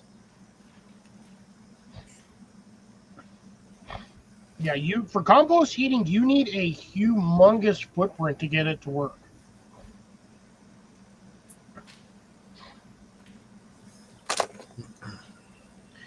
Yeah, well, see, here's the thing. What people don't realize, okay, is yes, it's good to have backup power just in case of an emergency. But you do not want to be the only house on the block lit up like Fort Knox Or Las Vegas. declaring that, hey, I'm the only house over here with supplies and power. In an emergency, you still want to kind of make it look like you do not have the necessary supplies to survive the power Lay outage. low. So, Lay low. low lights, Blackout curtains. do not use a generator. do not unless everybody else around you happens to have a generator, do not use a generator to light up your house. That's going to basically signal to everybody else, hey, this guy's got stuff. Let's go over there and take it so we have stuff. Battery backups work perfectly fine, but again, keep your indoor lighting situation mid-range to low. So essentially, like you're living in the 1800s, you want candlelit light. You don't want anything more than like 50 lumens to like light up your house. Oil lamps are your friend. Or anything similar Everybody here to has generators. something like this that you can actually put on a dimmable system. This thing has like 15 different light settings for like dimmable. It's got like 8 levels of dimmability, but like eight or so different light spectrums. But you want stuff like that where you can make it look like your house is running on candlelight, but not actually running on candlelight. Yeah, everybody here has. If you have blackout curtains for your house, does not matter what your light situation is in the inside. You are not going to see that on the outside. We like blackout curtains just because we like to keep it dark. Anyway, so. Unfortunately, curtains, they are a godsend. There's nothing that can mask food smells when you're cooking. No. No, see, everybody around here has generators, so. Yeah, see, again, so in your area, Jason, because everybody in that spot or in your area or neighborhood or whatever you want to call it knows that they're prone to losing power, they're prepared for that. So if everybody on your street is lit up like Fort Knox during a freaking like 2-week-long blackout, that's normal. Nobody's going to question anything. And not only that, everybody here is armed. I'm armed too, left and right. Deb, it's still technically pork and beans. The only difference is the flavor. And yes, I like lima beans drops. I think I'm the only one in my family that likes lima beans. Nobody else wants to touch them. I have no problem eating it. I like to swallow I'll eat them if I have to, but I don't like them. I have zero interest in touching Cliff's beans. Hey, I don't want Rob. I don't want you touching my beans either. At least we're agreed. Also, it turns out I work with idiots. Don't we all? Oh, I deal with idiots all What the time. number comes after 3 but before 5? Is it 3.141579? Well, apparently, according to this 90-page document, it's pages 1, 2, 3, 29, and 74 copies of number 5. Who in your company is drunk? I don't know what they're on, but I wish I'd fucking share it. Yeah, I bet metric shit ton is. Yeah, I read. Oh, I wish I should have saved it. I wanted to send it to you yesterday, Jason, when I ran across it. Somebody on either TikTok or Instagram, I don't know which where it originated, actually broke down the terminology for a shit ton, a metric shit ton, an epic metric shit ton, a ton, and some other stuff. And I'm sitting there, I'm like, that 100% makes sense. Yeah, you should have sent that to me. I really should Send have. that to me. I mean, It was off of my second Instagram page. It wasn't on my main account. You can still share it, though. But no, the funny thing is, that sounds just like you don't know shit. Oh, my God. No, jack shit? You don't know jack shit? Yes, that one was funny. What, you mean the son of oh shit? Yes. Yeah, those work too. Those old school flicker lights that you get in like chandeliers. Hey, I'm not taking any offense to that. Nobody wants to touch my beans. so Nubs doesn't want your beans. No one touching those beans. And again, for your lighting situation in an emergency, it depends on the room you're in. If you're in a bathroom that's like on the outside wall of your house facing your backyard, all you got to do is put a piece of like a piece of cardboard in the window, ain't nobody gonna see what you're doing. You could have that thing lit up like Las Vegas. Cliff, And we've all nobody- seen those B-rate road trip movies. If you put a bit of cardboard in a bathroom window, you're attracting a certain type of person. If I'm putting cardboard in a bathroom window, it's most likely because I'm being chased by some psychopath in a tow truck with a crowbar. And he's And going it's to come in trouble. that bathroom and make you his friend and lover also. No, thank you. Yes, but you put, well, technically, I mean, yes, pork and beans. What bugs me about pork and beans is you get like one random piece of pork in majority of the cans. Cheap bastards. No, they really are. You can buy literally 10 cans of pork and beans, and you'll get one can that has an actual piece of pork in it. Yeah. No, it's Or like pork at least fat. the pork fat. Yeah, not a pork meat. Or like what you would consider like a piece of bacon. I've Bacon, even yeah. had those in there too. I'm like, that's basically what it is bacon fat. But still, at the same time, you can buy 10 cans of it and get one piece in 10 cans.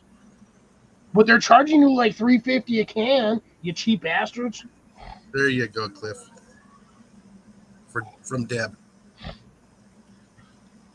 Alrighty, guys. Like I said, I am really running down. Go for it, Jason. Get out of here. Well, I almost- Jason. I'm kicking you out. Everybody, next See you time, later. Hi, Molly. don't forget to get out there and slap a rat. Later, Jason. Good night, Molly. Night. Night. Catch you guys next week. Yep.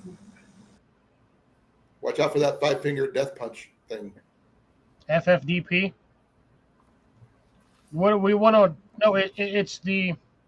It's not Exploding. FFDP because that's a really good band, but either way, Are you talking about the 5-finger exploding palm technique yes. Yeah, that's from the Bride did that one. from Kill Bill? Oh yeah, love Kill Bill. I liked the first one. Did not care for the second one. You might have a point there, but if you paint your cardboard so it doesn't look like cardboard, then you're good to go. I like to paint my cardboard to look like reinforced paper. So wouldn't you just put paper on the outside of the cardboard? Whoa, now that's wasteful. I heard somebody put tinfoil outside their window.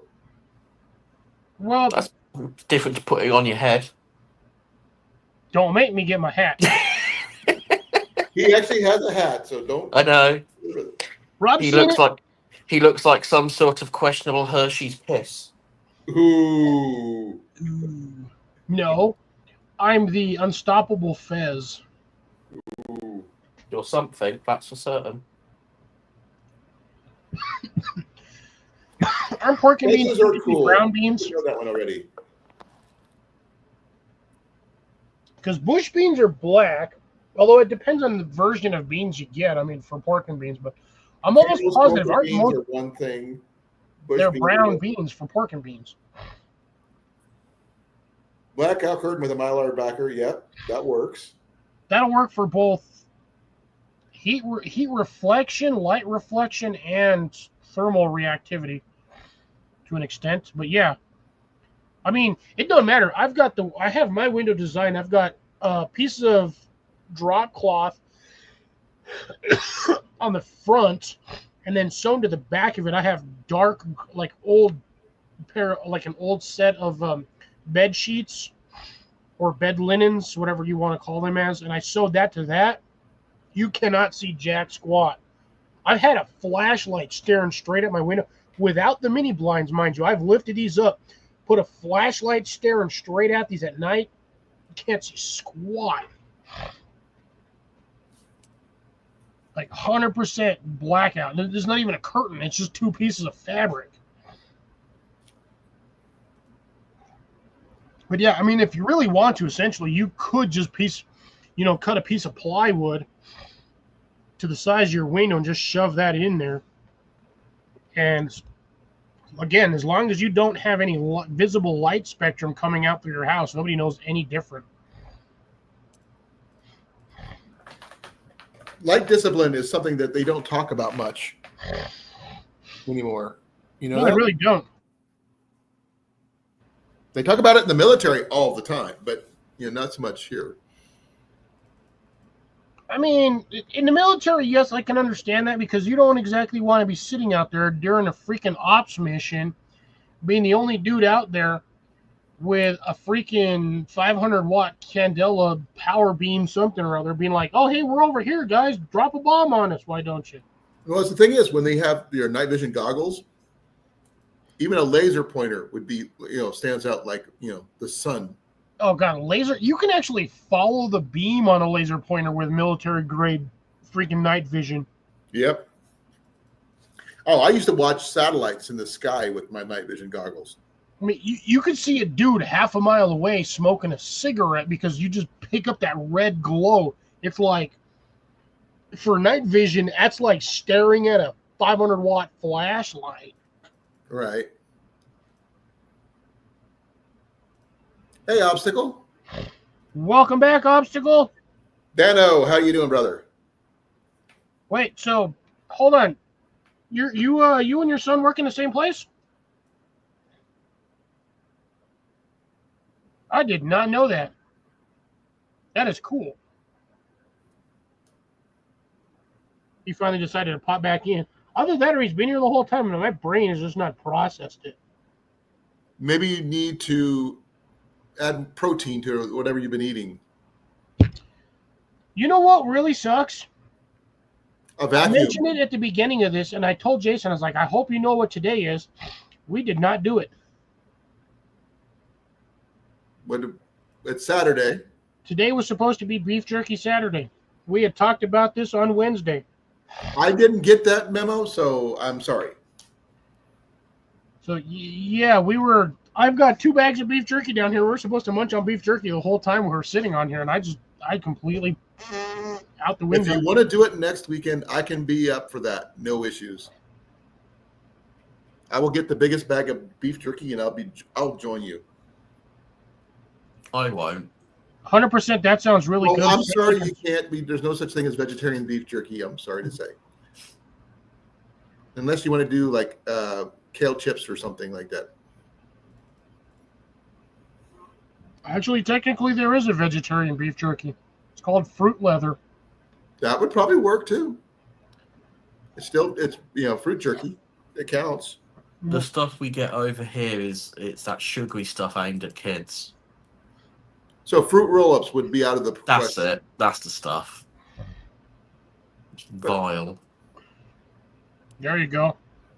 I mean, it really just depends on how you want to do your lighting. A lot of people run their lighting from the top down, which, depending on where you're at in the house, can be really obnoxious. If you want good light spectrum, like I said, I've run this straight across the bottom of my floor in the corner. And because I have white walls on the inside, it reflects off the walls incredibly well. This one strand of lights on a battery pack will light up my entire living room. Like, I would say kind of like dusk twilight or like even dawn. You can walk around without hitting anything and see perfectly fine. Okay. Where did you get it, and how much did it cost? $25 REI. Because those are the ones that people use for backpacking and stuff sometimes. Yes, because they're pretty much lightweight. They run on USB. So as you can see, USB powered. They're, like I said, they're about 25 feet long. I did this part. I added the gray piece. I added. That's an extra cable I have. But it does come with its original one, is the yellow one. Rather flexible. It's designed as indoor-outdoor. But most people are going to have this up under a tarp anyway. It's not like you're going to string this in between 2 trees and duct tape your battery pack to a tree. Right. That would be retarded. And yes, I'm going to say the word retarded. If you get offended by it, that's your problem, not mine. To retard something is to restrict something. So that's the original terminology.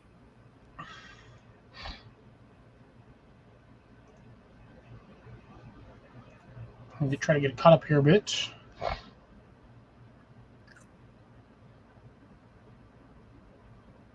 There you go. Second batch of pickles in the canner. Nice. Oh, That's pretty cool. That's awesome.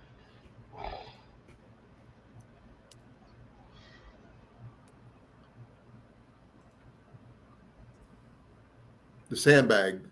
house. Okay. I've seen Yeah, people that'll do work that. too. I've seen people do that.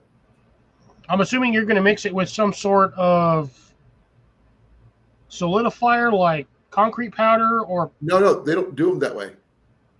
No, they actually use sand, but they reinforce them with like I believe re-rod or something on the edge. rebar. Rebar. I was like, re-rod. I'm like, what the hell is a re-rod? That's another name for it down over here. So deal with it. That way thing. I've never heard of it referred to as re-rod.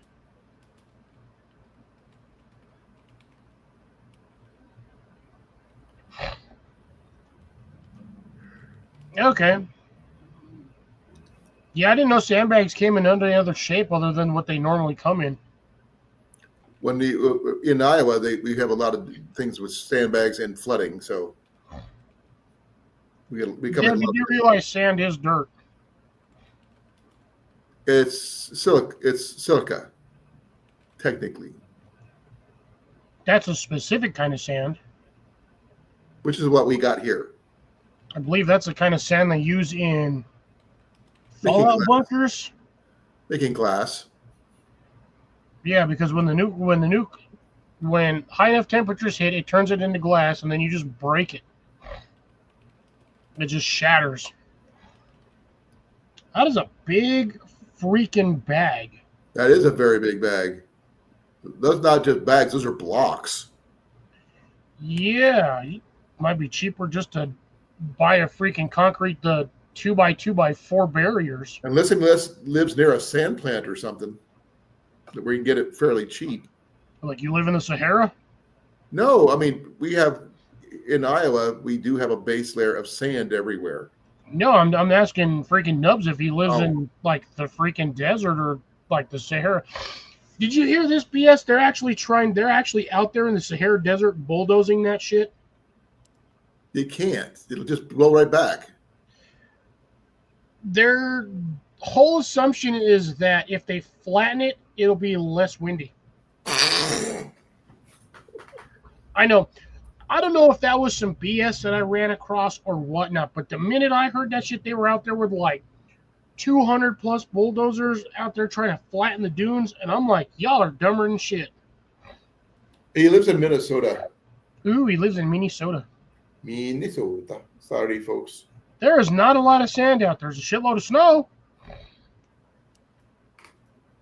Shitload of snow. And a lot of lakes and stuff. Yeah. Wait, I wonder. Nubs, I have a quick question for you then. If you're in Minnesota. Oh, no, that's Michigan. No, Minnesota, Michigan. Do you know Ajax Outdoors by chance? Ajax is Michigan. Yes.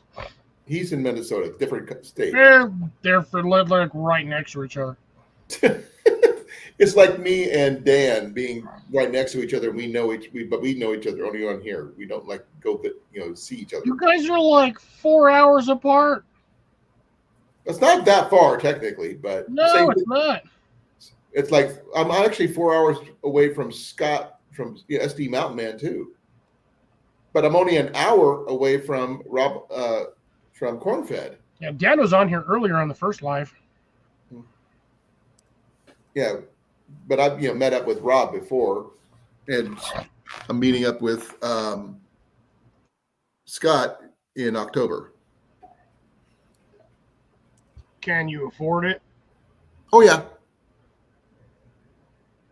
definitely can afford it. Everything is covered, except for only thing I got to do is get my truck fixed. That's my big thing right now. My brakes went out. I have to replace. Yeah, that's $60.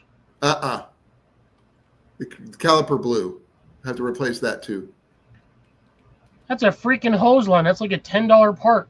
If I could get on my knees to do it myself, I would do that. But I can't bend over to do that. So I need to take it to a shop too. Well, this shit says you got to bend over. Just get on one of them rolly chairs, jack it I on one can't. side, and do it. I can't bend my knees or anything like that. You need to tell Ian to take his butt to mechanics class, learn some mechanics so he can help fix your car. Well, if he could do that, he'd fix his own truck. You can't do that either. Same problem. No, his are completely different problems. Mine drives. Mine just doesn't stop. His doesn't drive, but it can stop. But he said, Dad, doesn't the brake system off my truck fit on yours? I go, no, it doesn't work that way. No, if it's the same make and model, yes. If not, no. Well, his is a 250. Mine's a 150. It's not the same. Brakes pretty much going to be the same. To be dead honest, Ford is so lazy about their stuff. Technically, the body style is very similar. They look very much the same, but one's a 250, one's a 150. 100% don't remember if I asked a question or not. You might want to hang me a few bars because you do realize I have had a few spiced beverages, and I go through topics quick. I ask most of these guys. I'll ask a question and like 5 minutes later, I'll be like, did I ask a question? Or we could be on like a 17 degrees away from where we were starting at. Yeah.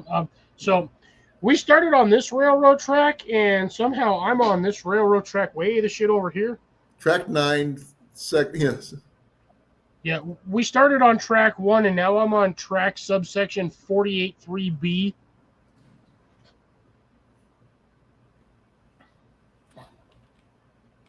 Oh, okay. A few metric Texas sands per square foot of lakeshore. So, yeah, he's got a lot of sand available.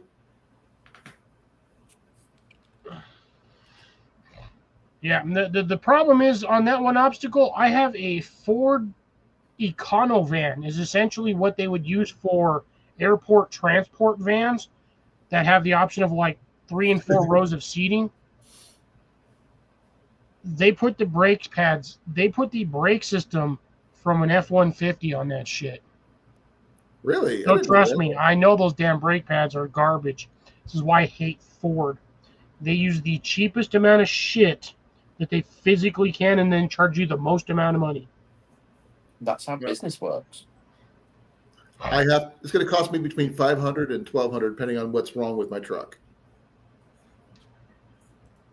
Goddamn, if I lived closer to you, Colin, I would do your brakes for $50. I understand this. And I would have that done in like a day. As long as I had the money for the parts, which I don't right now. I have to wait till I get paid. $50, I can get most of the parts. You know, brake pads are cheaper. What costs the most is actually getting the rotors. Well, I can get rotors. That's not the issue. But I have to replace both sides, not just one side. The thing is with that, it's not even the caliper. It's the caliper. It's the hose that runs the caliper pressure. Right. So that stupid piece of hose, that's like a 10-inch piece of hose that connects to the caliper, to the brake line, that's all he's got to replace. Well, now, I can replace the brakes and the is, calipers anyway, but the pads and everything. I might as well replace everything at once to keep everything balanced. That's what the e-brake is for. I just want to get make sure everything's balanced for safety reasons.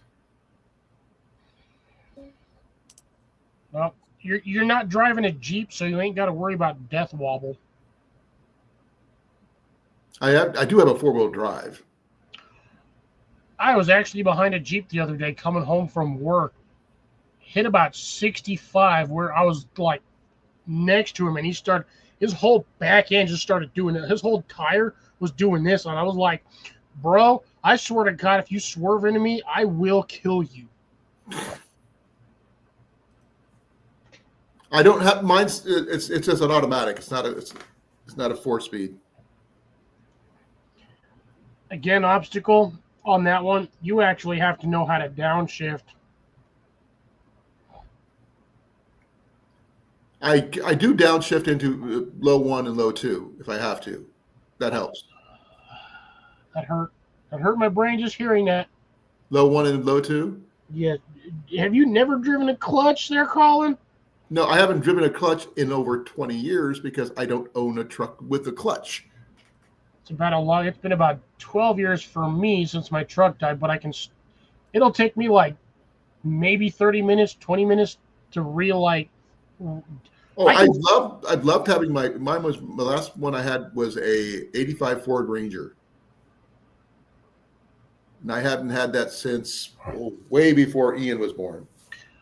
I hear you on that one there, Nubs. I have a 95 S10 5-speed. Love that thing. I still want to get that son of a bitch rebuilt because holy Christ, that thing had a huge ass engine for a little tiny truck.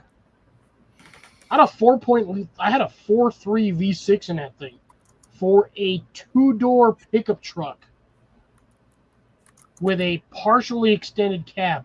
That when I got that thing, that sucker used to haul, like it sounded like a jet taking off. And I want to get that thing rebuilt.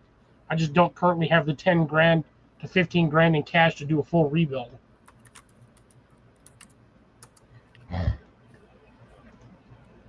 Oh, you got an International? Nice. Those things had steel brake pads. You ain't got to worry about that shit ever.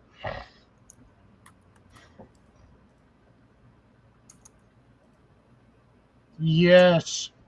Vehicles you don't usually hear problems from. Toyota, freaking Chevy, Subaru. Dodge, and Subaru.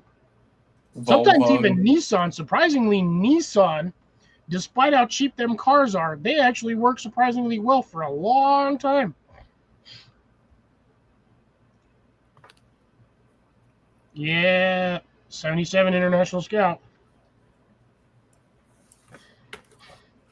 Yeah, that's a good vehicle.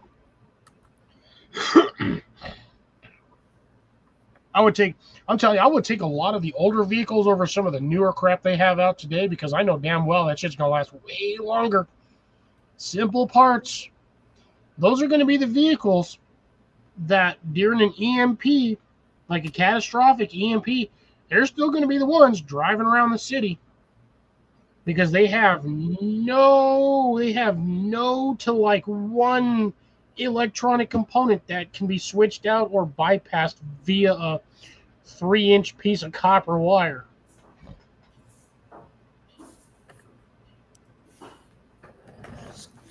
Excuse me. Ooh, that's new. What's going on in here? Nissan Titan. Yeah, the Titan's not too bad. I'm just not a fan They're of the way looking at bringing the Titan back. What was that, Rob? They're looking at bringing the Titan back because people want the drivetrains. Makes I mean, sense. the rest of the vehicle was pretty janky, but the drivetrain was pretty bulletproof. Shit, I had a when I was younger, I had a 65 Dodge camp van. Absolutely loved that thing. Positrack rear end, no matter what I was on, both wheels turned. I could be on a patch of ice on one tire and a patch of sand on the other tire, and both tires would move at the same time. But I will tell you, the torque in reverse on that thing was insane. Well, if you're in the market for a new truck, inside scoop is the Dodge Ram and the Power Wagon are being reissued in their original configuration. I heard about that. I got a 2022 Toyota Tundra, 4-wheel drive. Well, sorry. Shift on the fly 4-wheel drive is what they consider it, which is not really a shifter. It's a freaking knob on my dash panel, but I have to be parked in order to put it in 4-low.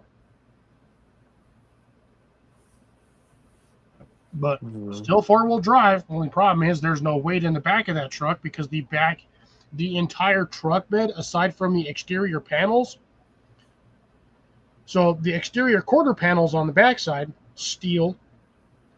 Inside the truck, like basically the truck bed, it is a poly plastic. It's like some weird, like almost like carbon fiber. Like it is a weird plastic composite, but it's also a 4-cylinder. So that thing's got a fairly small engine. Somehow still does 140. Hi, Jenny.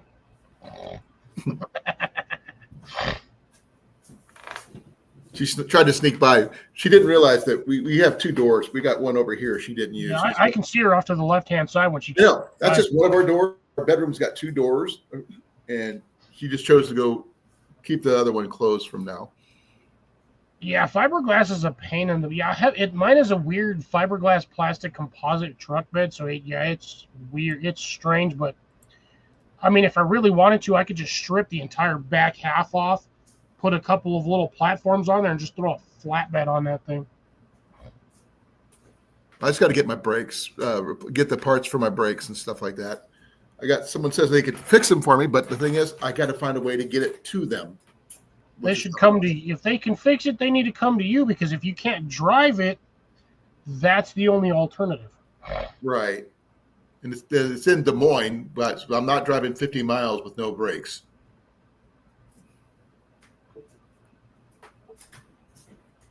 I've never seen a Toyota rust in half either.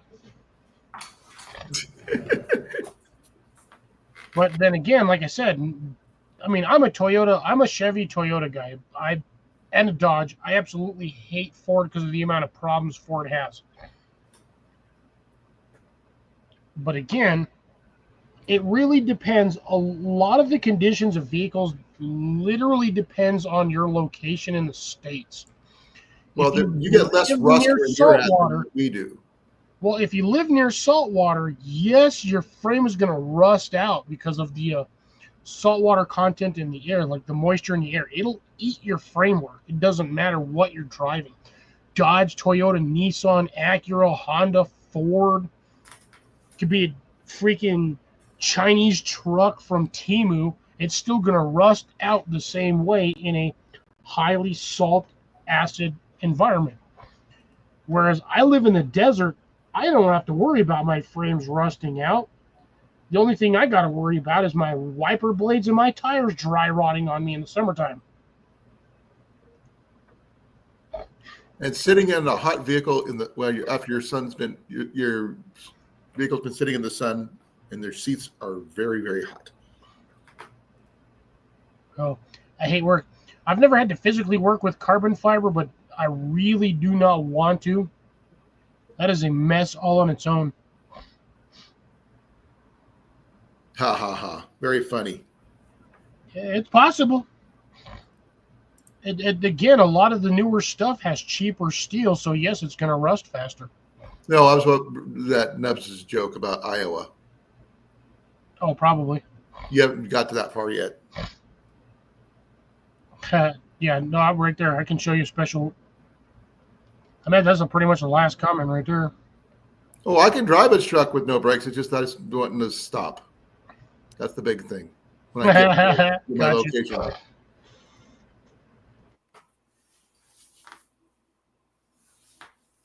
I wasn't going very fast when it first went out, so. Yeah, like I said, brakes. You got to learn to work on your vehicles, Colin. All my money was going into paying for getting a room, for having a roof over my head. Yeah, no, I understand that. My money was going other places. Now that I have a roof over my head, now I got to work on getting my truck worked on. Now, rolling back to a month ago, have you gotten any word back on the trailer? Now, I understand that pretty much at this point, you're not getting it back. None whatsoever. I've even called the officer twice. Nothing. Chances are you're never going to get that back. At this point in time, I'm calling it 100% loss. Unfortunately, which means I'm going to have to rebuild $7,000 worth of equipment that I don't have anymore. Yeah, just one piece at a time, here and there when you can. Well, the thing is, I've got to have it first because I can't carry any of it without it. And that's the hard part. And then even something comparable to that size is way out of my price range. Oh, yeah, no, trailers are ridiculous. You can probably find one used on, like, eBay or something, but the condition may or may not be as good or worse.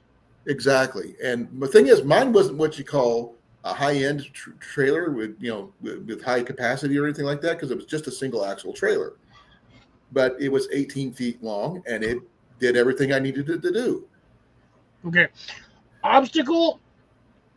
I'm going to hit you with a dead fish on this one because I have 2 cracks in my windshield. I've had the truck 3 years. Did not get both of those until this year, which pissed me off. I was literally driving on the highway. I physically could not avoid it without hitting 3 cars, and I watched a rock about this damn big kick out from the bottom of a truck and smack right, like almost head height on my window. 4 cracks just off of that. The week after, same area, got another one on the passenger side. So I have been driving with those cracks both in my way, in my view, technically obstructing. If I got pulled over by some a-hole cop, he'd be like, oh, these are obstructing your view. No, they're not. I've driven in worse conditions than this. But I have 2 massive cracks in my window after 3 years of driving. And it's only in this state. I drove in Denver for 15 to 20 years. Never once got a chip, crack, or otherwise in my windows driving till I moved down to New Mexico. I have busted 2 windows. Replaced my SUV window, and within a week, another rock hit that sucker, cracked it.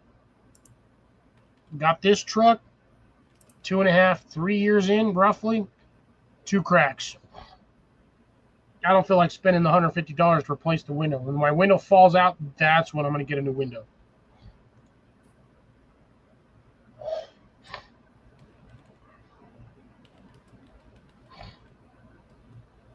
How would that have rust on it if it was driving down rural roads? Unless they're throwing salt down, salt and sand, shouldn't have an issue on that one. Yeah, exactly.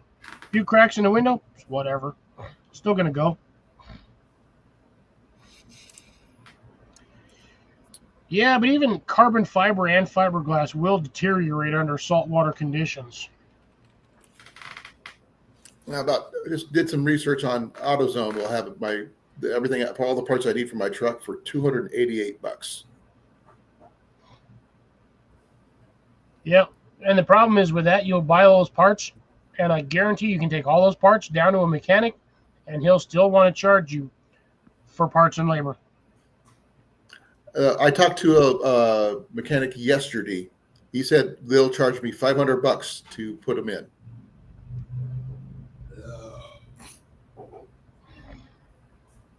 What do you need doing? Just new brake discs. Yes, Grace. Actually, mine does. With my current policy, I do have full coverage. I do have glass repair. It would cost me on the deductible about $150, maybe $200 to replace the window. I'm pretty much going to wait until a section of it falls out. What? The safe light replace thing comes into mind. Well, my insurance actually has their own window replacement company. Oh, okay. So that's actually attached to the insurance. So I can call them up. I did the same thing with the Isuzu when I busted the window, which sucked because that Isuzu window was the original window, and it was a 2-pane window. Oh, wow. It was actually 2 panels of glass sandwiched over the laminate plastic or whatever you want to stick in between there. $120 to replace it, and then not a month later, I broke the other freaking rock hit it. I was pissed. No, I bet. Pissed. Because this damn state, nobody cleans the highways. There's dirt, junk, rocks, and garbage everywhere.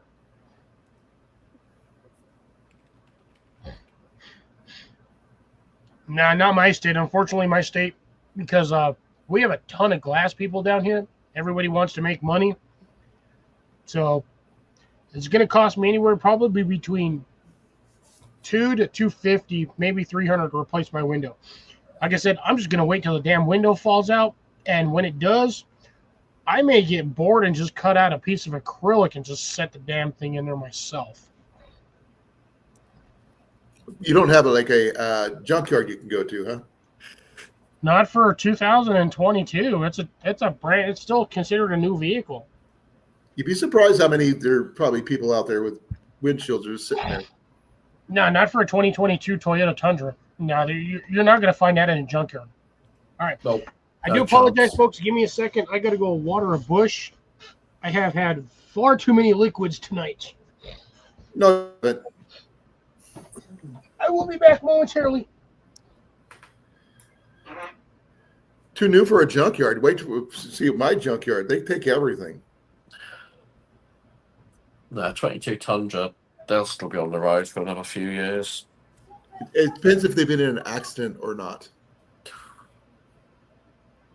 They're pretty solid vehicles. Well, not all the it takes ugly, is but somebody doing something stupid, and the insurance company declare it. What's the word for it? I'm having my brain fried. Trying to remember names and stuff lately, which really sucks. oh, excuse And me. you're right. New cars crash every day.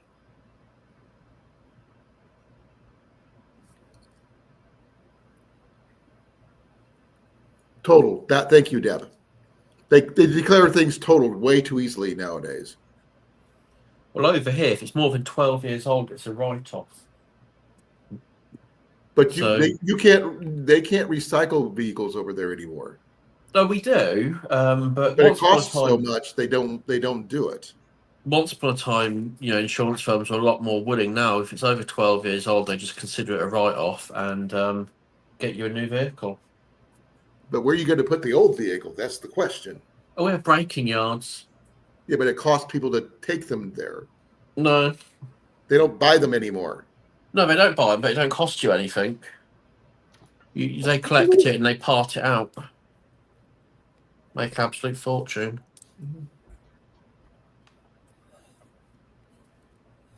It used to be that you could go and crawl around junkyards yourself, but they put a stop to that. Good old health Well, and they do that. safety. They allow that here all the time.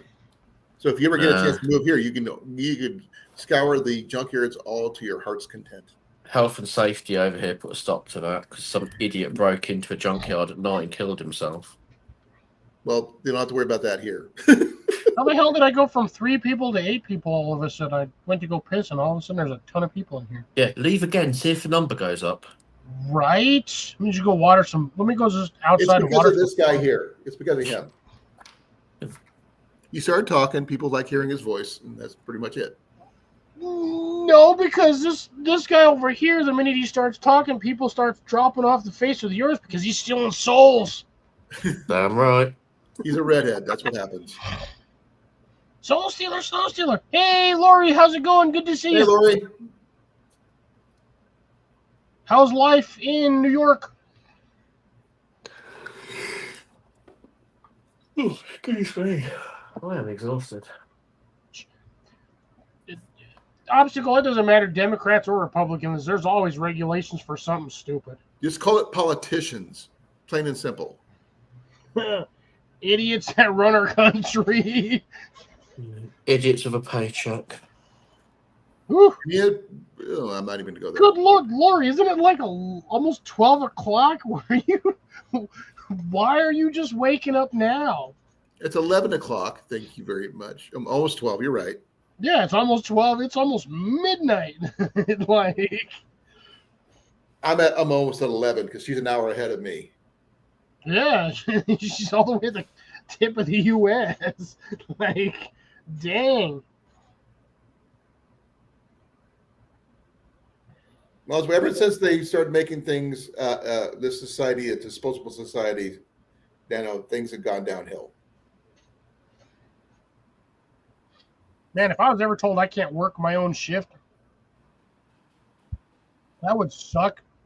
Because if I didn't work my shift, that whole store would fall apart. Oh, she went swimming all day. Oh, nice. I don't have anything planned for the weekend. It's just a weekend for me. You have a 3-day weekend, though, don't you? technically as well. Well, not really, because I have to go to work on Monday. Oh, so you don't have a 3-day weekend. It's my normal weekend. Yeah, pretty much. It doesn't matter. Because if you vote for red, blue's going to screw you. If you vote for blue, red's going to screw you. So, I mean, Well, there's only one it's a logical coin toss. solution then. Vote for me. We Vote can't. for- No, vote for Pedro. Nope. I think They if say like he's voting illegal, for me they will can't. benefit everybody. Because you'll all have nothing. I legit think we should all just change our religion to Jedi and just see what the government says afterwards. That happened Jedi is over an here, but officially it was recognized census a few religion. years back. Oh, I know. That's why I'm bringing that up, because there was a whole city that changed their religion to Jedi, and they could not do anything about it. There's a friend of mine who she follows the flying spaghetti monster. Cthulhu. No, the spaghetti monster is a real thing. It is. It's a real entity. Cthulhu. And the people who believe in it are called Pastafarians. Yep.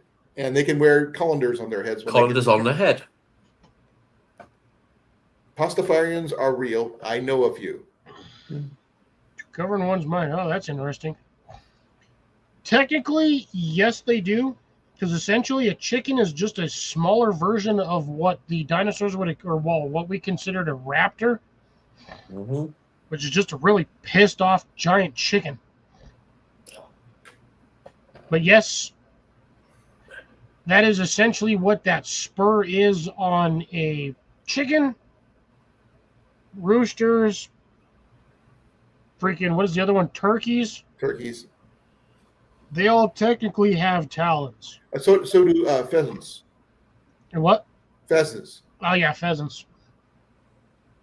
I don't know Technically, about- most avians, by trait, those would technically be considered talons.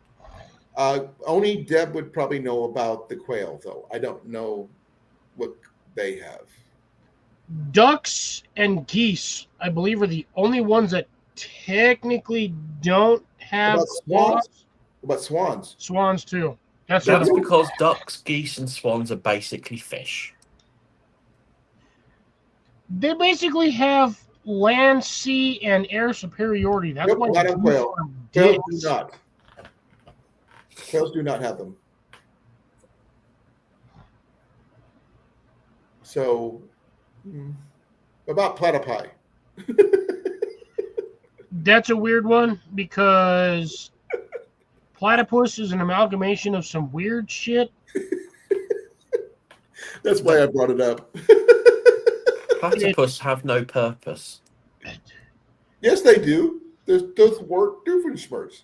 No, the only purpose a platypus has on this planet is to confuse the shit out of everybody as to why it even exists. And do you want to know where the blueberry scent flavouring comes from? Where No, artificial thought the answer blueberry on comes that one. from? Wait, blue flavoring? Artificial blueberry flavouring is extracted from the anal gland of platypi. Now, technically, supposedly, it's supposed to be some weird strawberry flavored, which, no, I don't know about that one. No, drops. Chickens have talons. That's what those claws are.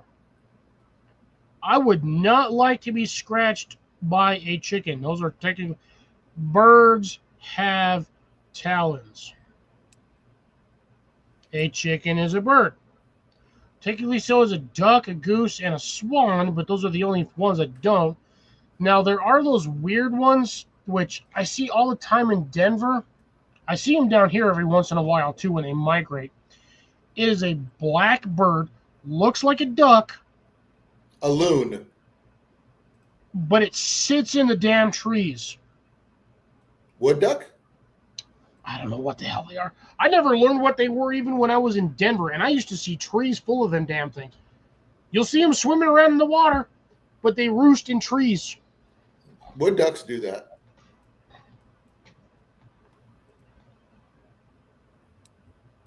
Yes, a 20-foot tall chicken. That would be really A bad. talon is technically a claw. So theoretically, cats have talons. So do dogs, technically. Yes. But a dog does not grab anything with its talons. It's called dew claw. They have a dew Cats, yeah, do claw, yes, but that's just a weird, funky birth defect. Cats actually use their claws/talons to grab things. Shit, Same with tell me about it. I've eagles got and other stuff. scars on my shoulders from that cat. Nah, I'd be less concerned about a 20-foot chicken as I would be considered a 20-foot goose. As soon as you said 20-foot chicken, I kept on thinking of that song that Jack Black made up for that Minecraft movie. Lava chicken or whatever it is they called it. Chickens have talons. I'm sorry, chickens have talons. Just because you think it's a claw, it's still called a talon. Chickens have talons. The only difference is a chicken's too fat to actually fly. They fly. No, they float.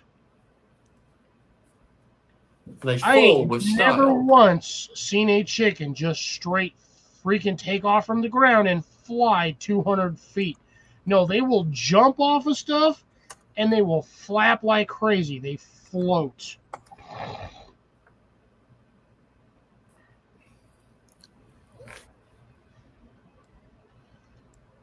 Yeah, but a goose will peck the shit out of you if you get near it. At Oh, least its wings can break your arm. a chicken will not just peck at you for no reason. You get near a goose, and that sucker will bite your ass.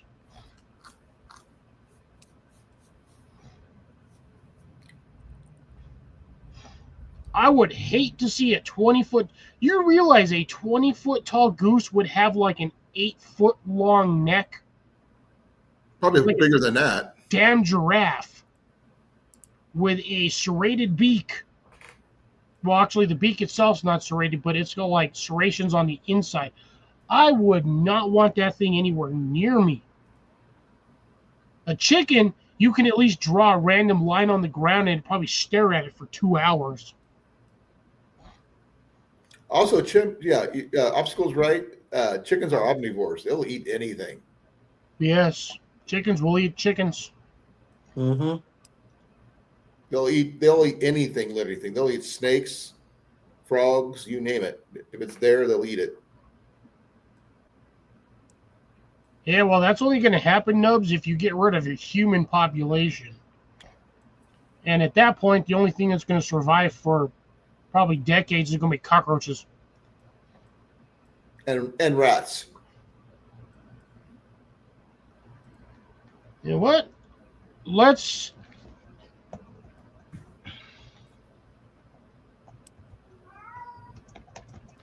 Yes, Macus. Talon, a claw, especially one belonging to a bird of prey. The part of a bolt against which... Nah, that freaking... that's interesting. But yeah. So, a claw... So this is the definition of a talon. Noun, a claw, especially one belonging to a bird of prey. Technically, a chicken would belong under the category of bird of prey because they will eat mice, lizards, snakes, They hunt things. bugs. They do hunt all of that stuff. It's a Macus, a Techus, a Crackus, a Wackus, a Smackus. He missed you. Yeah, apparently he did.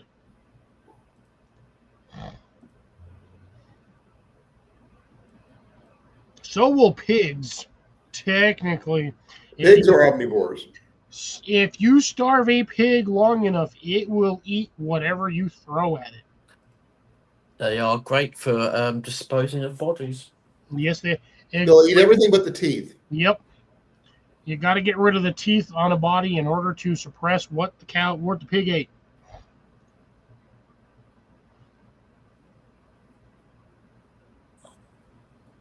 So what would a 20-foot quail look like? Damn it. Shit, if you got a 20-foot quail, then you got 40-foot geese and chickens. Oh, this is Macus, Dano.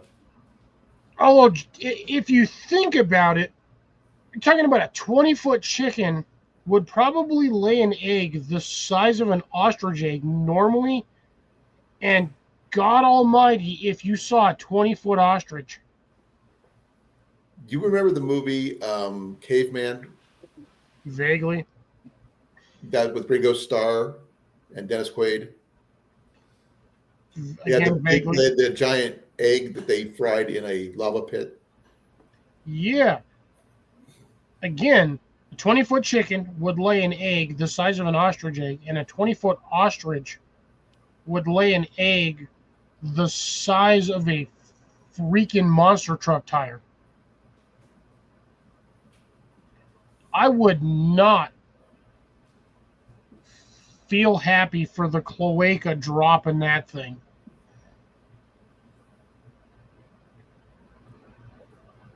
Because, God forbid, you push something out the size of a monster truck tire out of your backside. You being mean about everything. If that thing landed on you, it would probably kill you.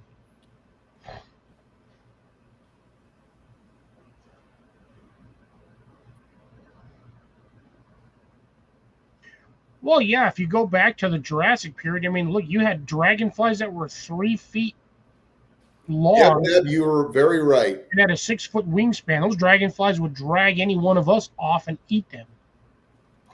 Caveman is one of my favorite movies, Deb. Yes, that is Macus, Attackus, and Crackus, and Smackus, and Wackus. Yes, Or which Robert. name are you going to call me now? Or whatever direction or order I decide I want to say that. Look at his tail go. Yeah, I know. I see it wiggling over there. Meow. Meow. Meow. Meow. He's not even paying attention.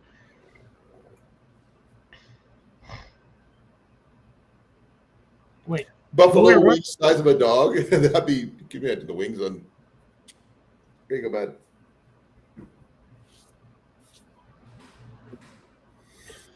Can you imagine the drums, the legs? Oh my God. So then by that standard there, Drops, technically cats and dogs have talons Mm-hmm. because a cat's claws are retractable, aka murder beans. Dogs are the same way. So therefore, those would be considered under that classification. They would be talons. And we're not talking the ones that are on Court of Owls on Batman. It's a whole different ball game.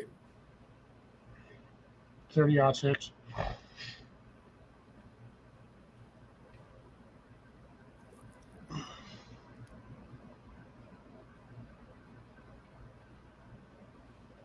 All right, whatever the hell that means. But anyways, good night, Drops. Be well, be safe, take care, and happy growing. Yep. They put that potberry right on his horn, and he got cross-eyed.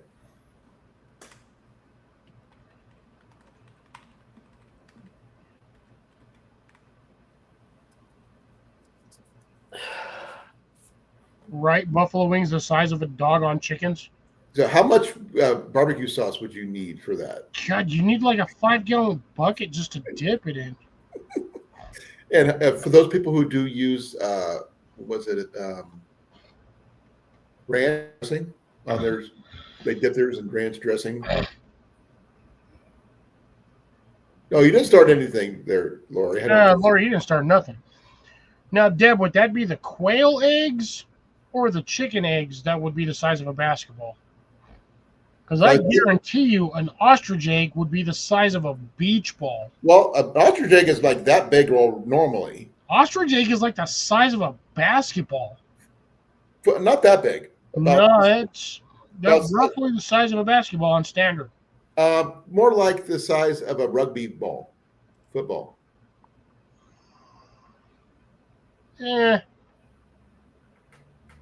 That'd still be a humongous egg. That egg would feed like 20 people.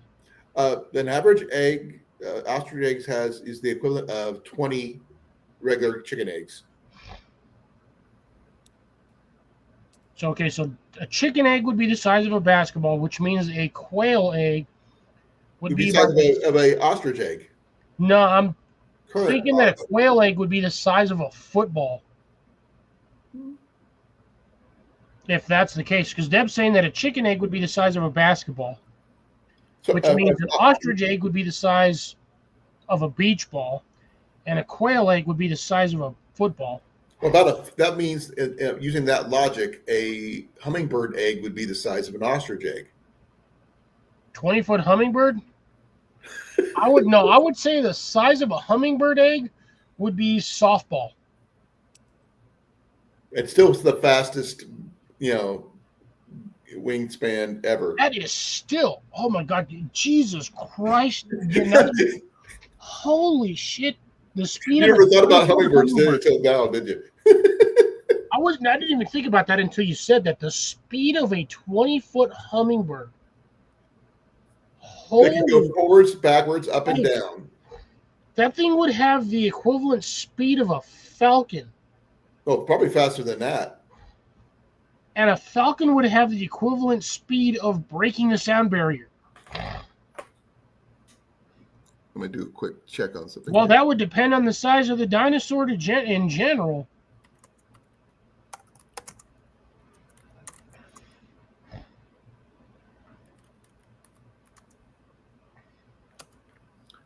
Okay. Hummingbirds can flap their wings 200 beats per second. So, Yeah, I doubt 200. That seems damn near impossible. but it depends on if they're doing high-speed dives or not, or in course display. But average, they do 50 to 75, unless they're doing the other thing. But at 20 feet, I don't know how fast that would be, but that'd be booking it. We'd have to do a comparison versus size because a standard hummingbird's like 3 to 4 inches. You'd have to. 1.5 to 2 inches. No, I got some big ass hummingbirds around here. They're like, from tail to beak, they're like 4.5, 5 inches. The sound would probably be deafening. Oh yeah, I'd be like sitting in front of a jet engine. And you'd At be that point, we would not be driving or flying. We'd be riding hummingbirds. that would be kind of cool though. You would literally you'd get to from Alaska to New York in like 5 minutes. But they wouldn't be able to handle the cold weather though. That's the only issue. Shit wouldn't matter as long as you got a big ass feed bag of sugar water for it. Nothing be good to go. Oh my Maybe God. like a helicopter, yeah, probably, Oh, that'd be terrible. Yeah, it definitely would. And it wouldn't sound like a normal, it'd be like a Huey going like Mach 20.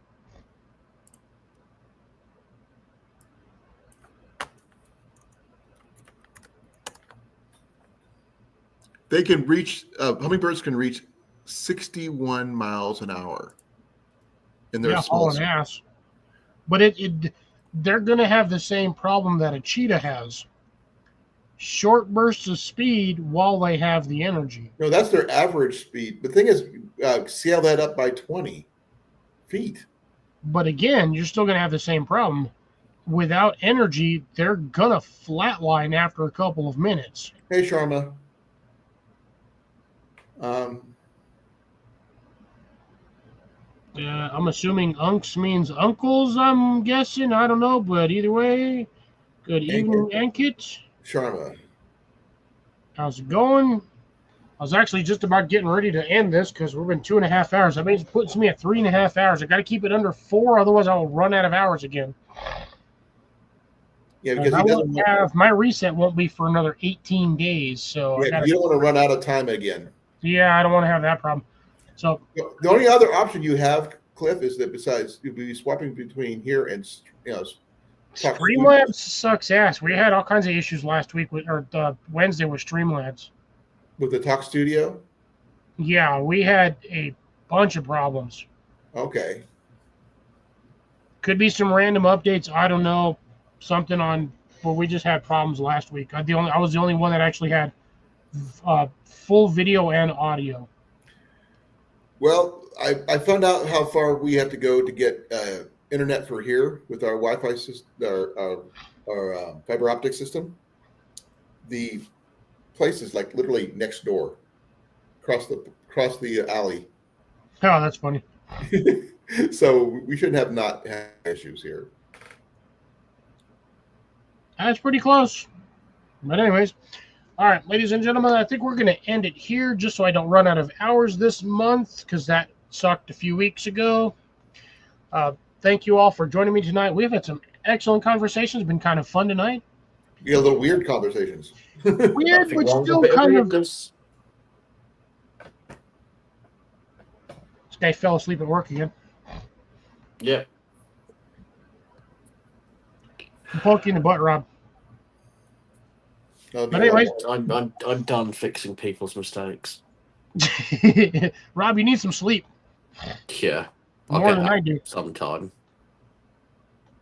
Monday is next month, Cliff. So you start a new month on Monday. Yeah, but I still my hours won't reset until the 17th. Oh, okay. So I got to make sure. How many is that average if you balance that out? How many hours can you max? 4. So you get a 4 per session.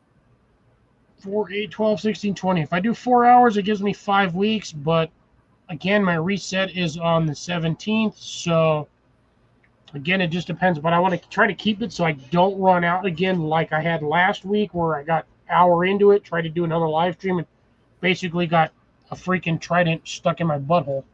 But anyways, ladies and gentlemen, thank you all for joining me. Rob, Colin, Jason, Molly, Grace, Firefly, Obstacle, Deb, Ankit, Sharma. Appreciate you all. And what was the other guy? Was Deb, Drops, and Cornfed was here. Dubs as well. Cornfed was here. He was here earlier. Rob as well. He's gone, I guarantee. And then don't forget my brother Macus. Spicy. Y'all be well, be safe. Thanks for joining me. I will catch y'all on the next one. See you later. Lots of Outdoors and everybody else signing off. Don't forget to plant it, grow it, eat it, whatever you have it. Catch you folks next week.